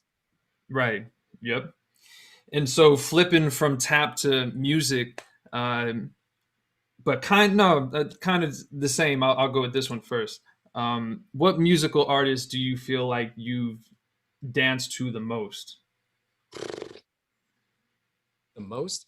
or even most recently? Like if there's been a go-to, um, or something like that. Recently, I mean, mm, that's hard to say. I feel like I've had waves of things.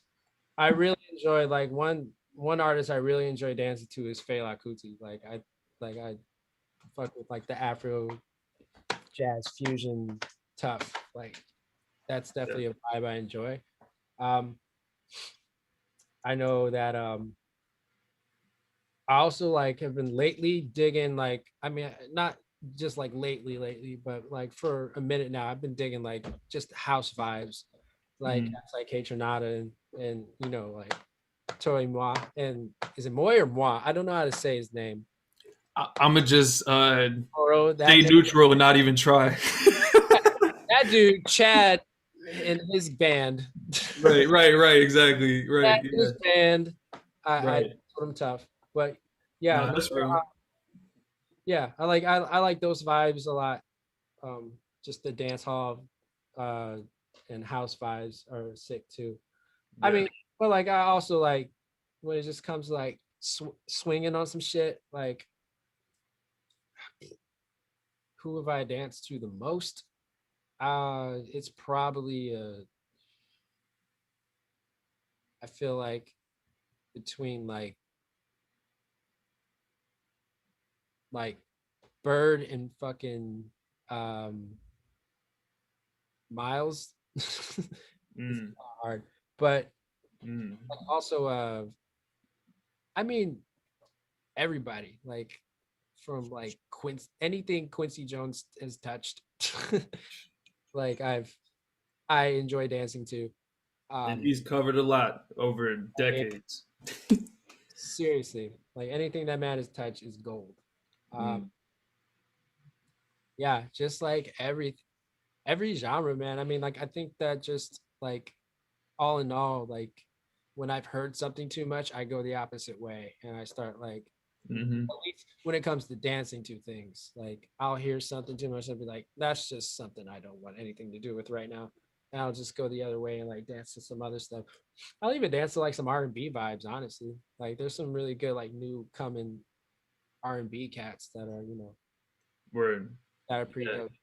But Yeah, no, it's real out here. Yeah, there R&B has been pretty decent over the past few years. I have a homie who's got a podcast, the Good in the Hood podcast, you mm, know, um, and a homie from high school, but he said, you know, in the past, well, I don't know. This is when we were kicking it in person more, like going on a year ago and beyond.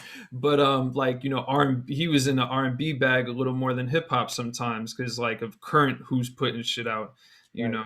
know.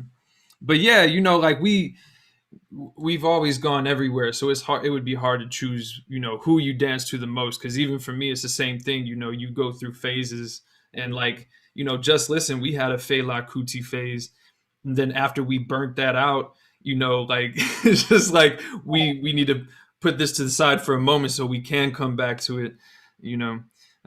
But yeah, I fuck with K Tronada for sure. I was just teaching my Thursday classes to some Katra vibes and all that yesterday, just for across the floor, keep the energy going and like keep the one very clear, you know.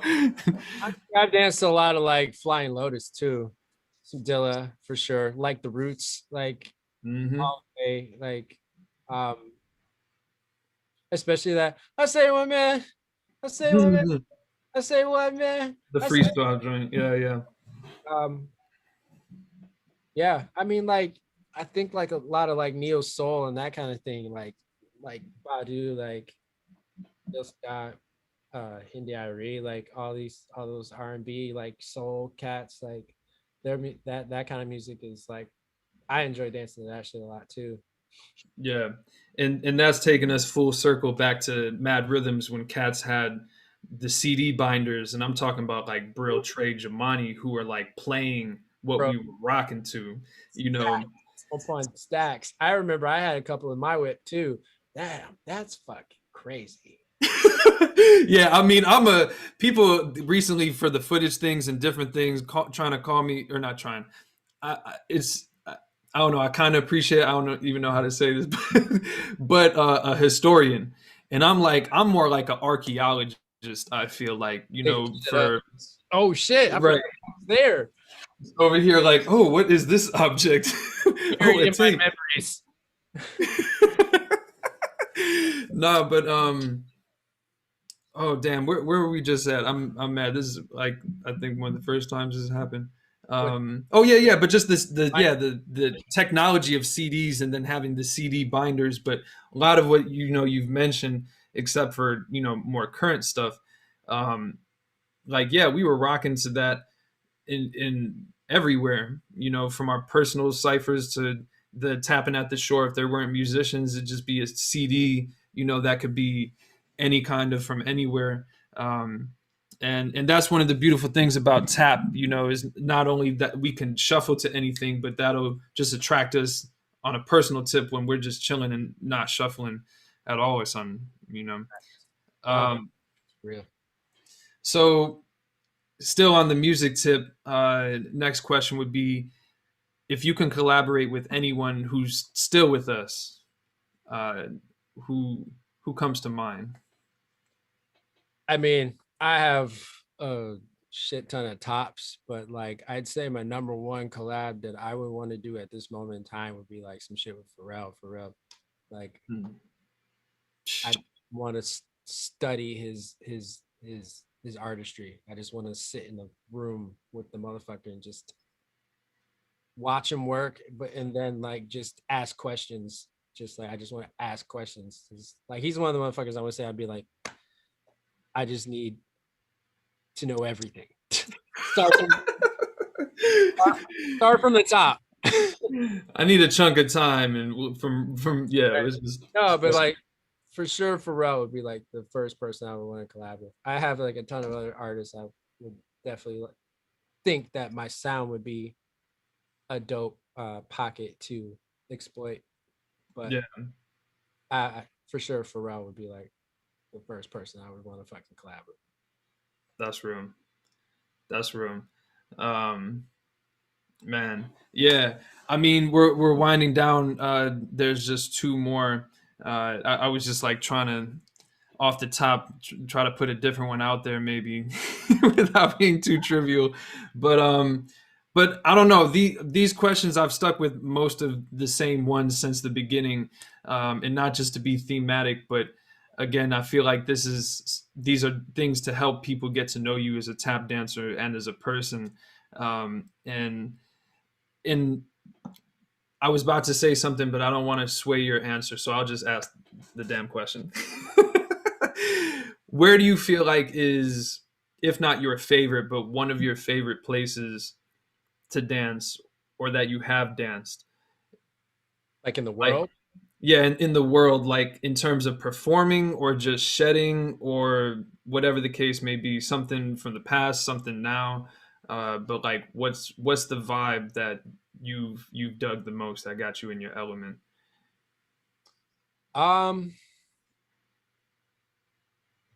does it have to be like performance related, or is it more so like just like kind of just the shed in That's what I'm general? saying. It could be for somewhere you performed, Uh, or just like somewhere you danced, or a certain kind of circumstance.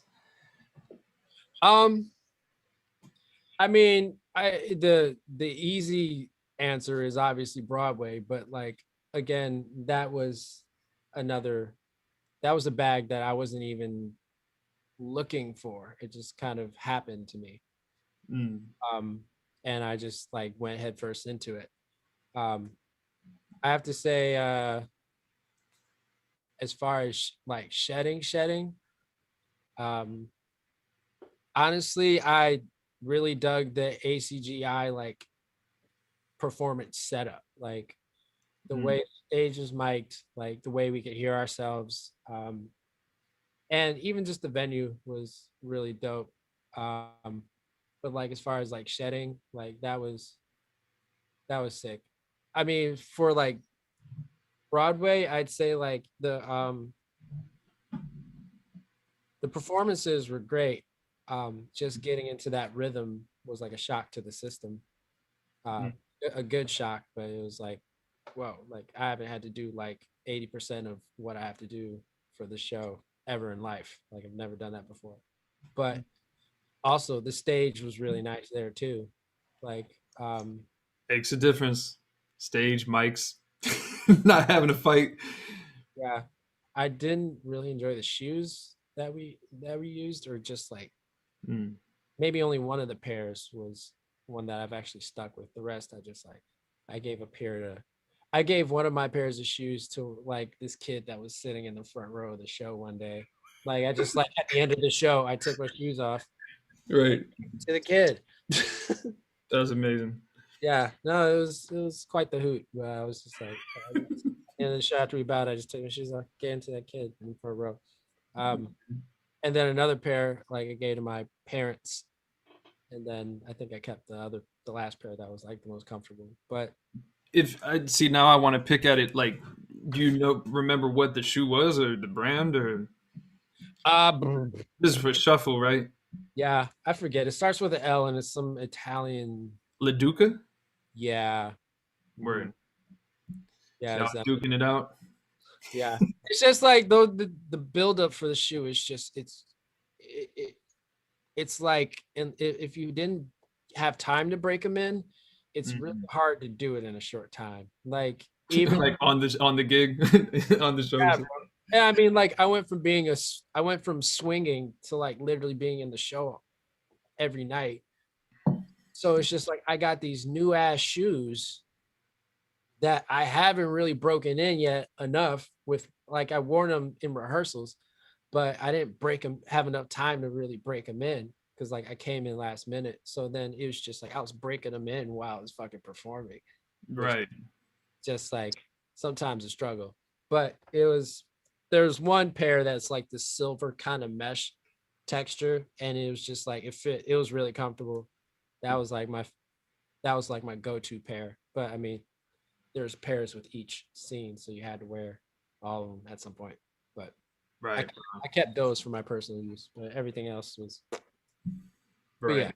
I mean, again, uh, the shoes are the shoes, but like the actual floor, like I didn't mind the floor there, but the A.C.G.I setup, I enjoyed that because I could really hear myself. So Yeah. I'd say that. Yeah. What do you feel like you were rocking at the time on the A.C.G.I tip? Capedios. I was like, I never stopped rocking K's, honestly. I was Like, just gonna say, I feel like you've been pretty rock steady with those.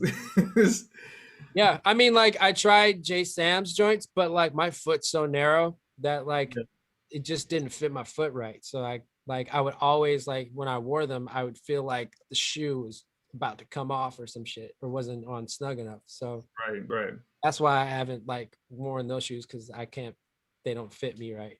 Exactly. Yeah. And I just haven't really making the effort to try any other shoes because like I don't like I have like being a professional tap dancer, we have multiple pairs of shoes as you can see on display behind Nico right now. Right. Just So it's just like when you still have like options. I have like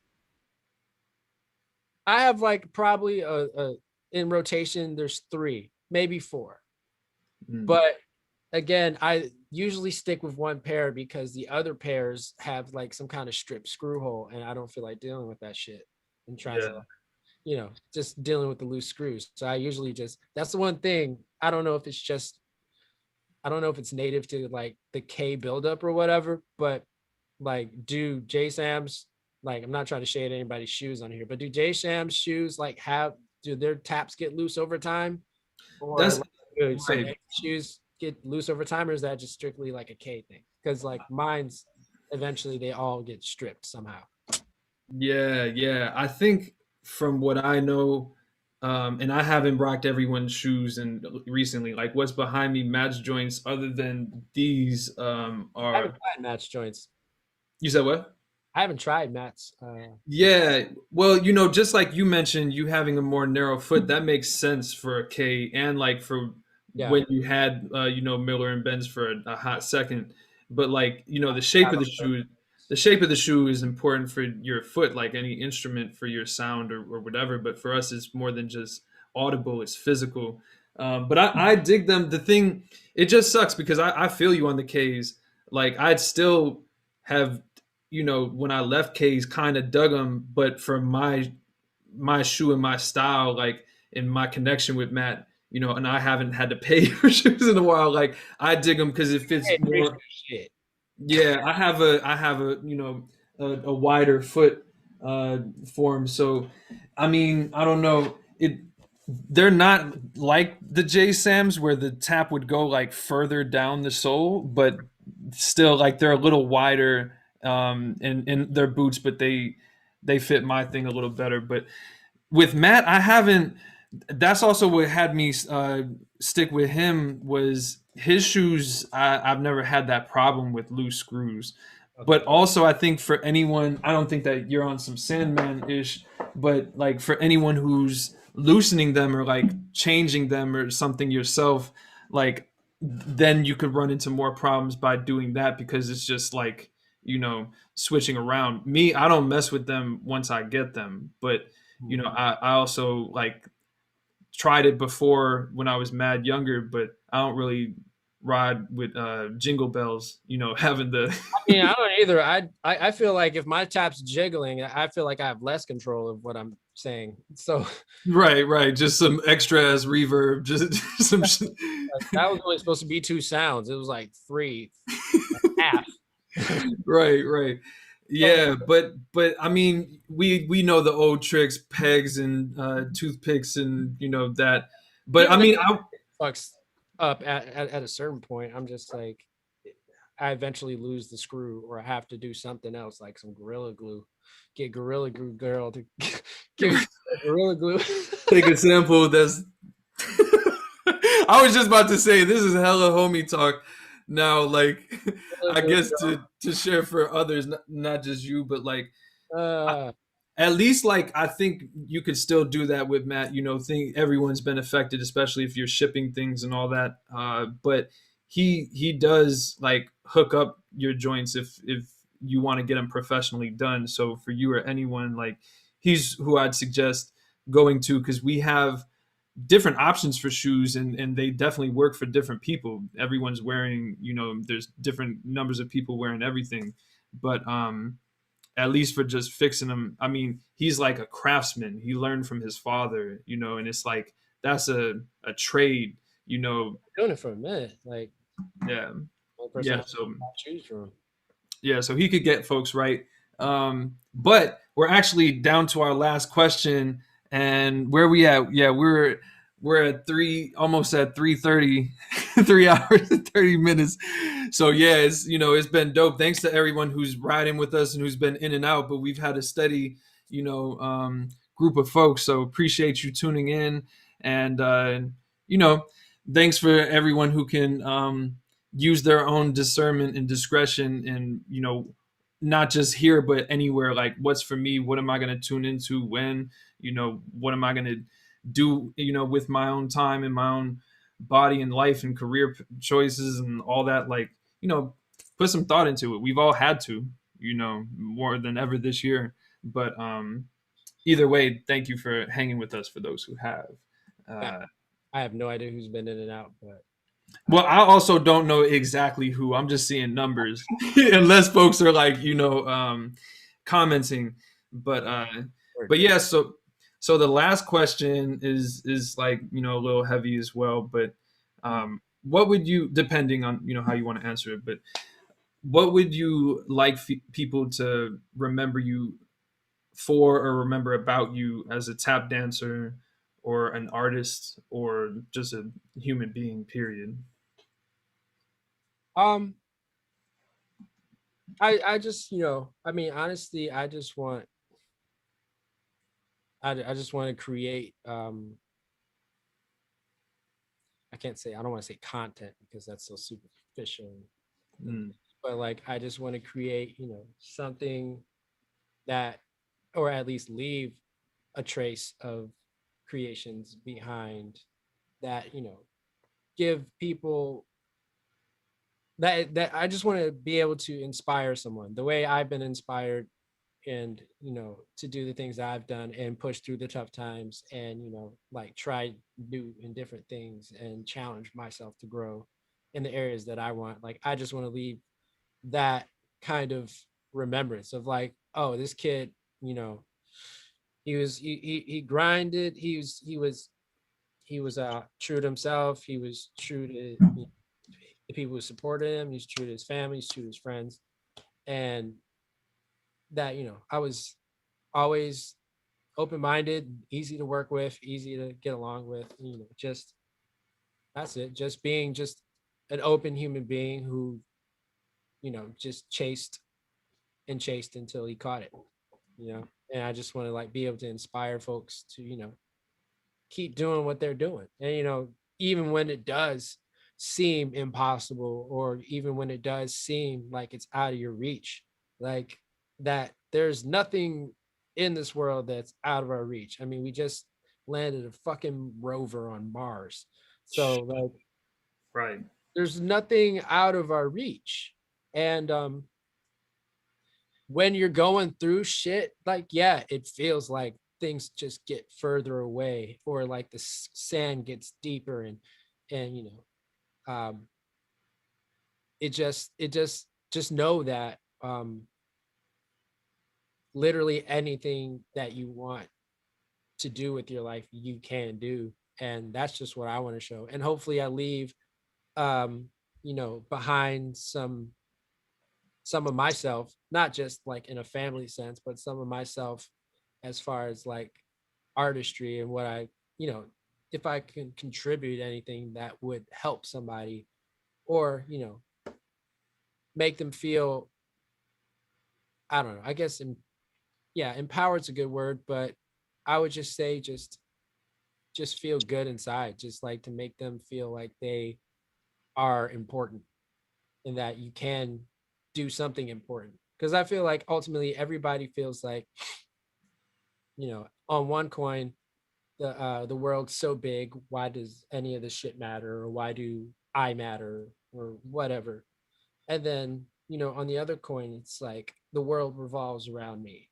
And it's just like people just need to learn. I just want to show people how that you don't have to be, that you can come from anywhere. You can come from anywhere and go where you want to be. And you can do it and still be a good person. You can do it and still, you know, reach back and help others. You can still do it and,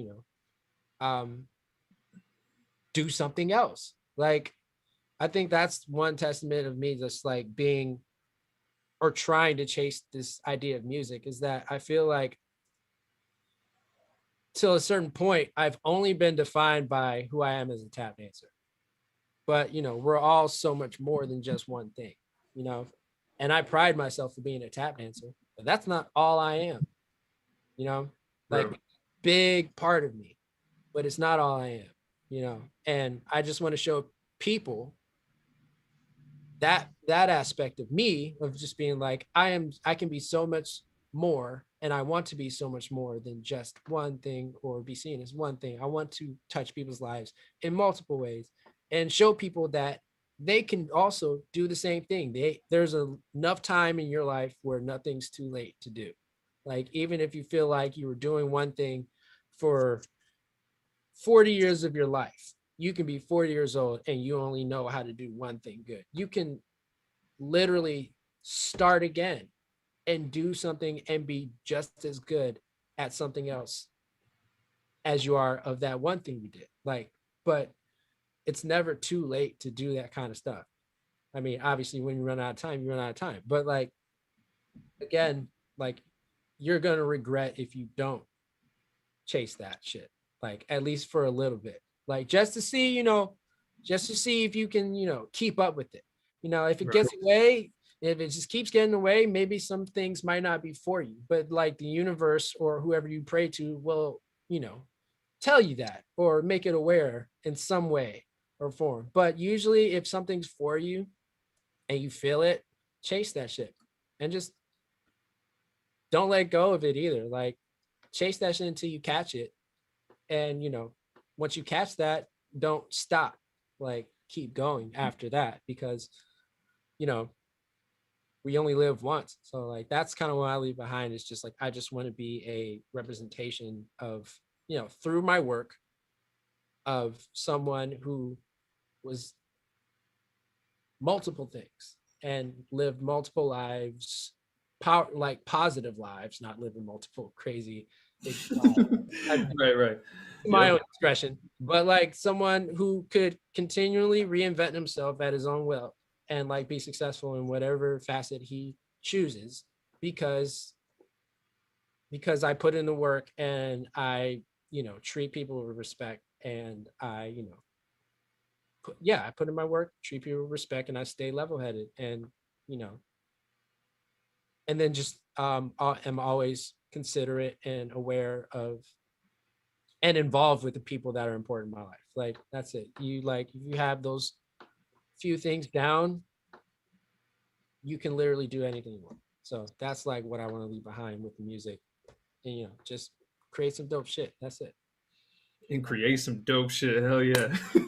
Yeah. Well, it was a pleasure having you on, but if you can share one more thing with the people, what the Fasho stands for, to tag that on. Oh, Fasho stands for focus and stay humble overall. So that's just like something I've rode with as a mantra since I tagged Fasho onto the end of my persona name. But like, yeah, it's just, I feel like that's the key elements to, being successful. You just focus, you stay humble. Just focus and stay humble. And you'll build a lot of bridges, you'll go a lot of places, and you'll do a lot of great things. That's it. And just repeat it. For sure. Like Zevo said, tune back, check that. But also, folks, check out the new things that, Lee has done recently, and the things that are to come out, like The Shed, which is already out, and Part 2, which is to come.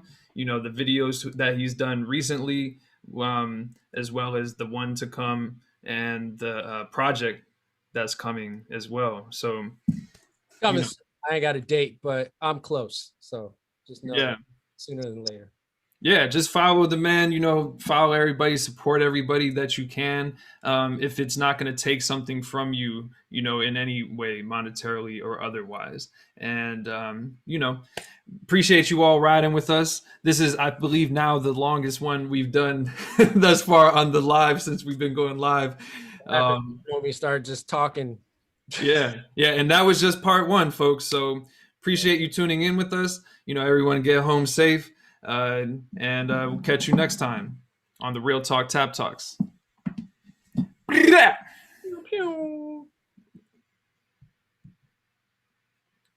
All right. Tap talks.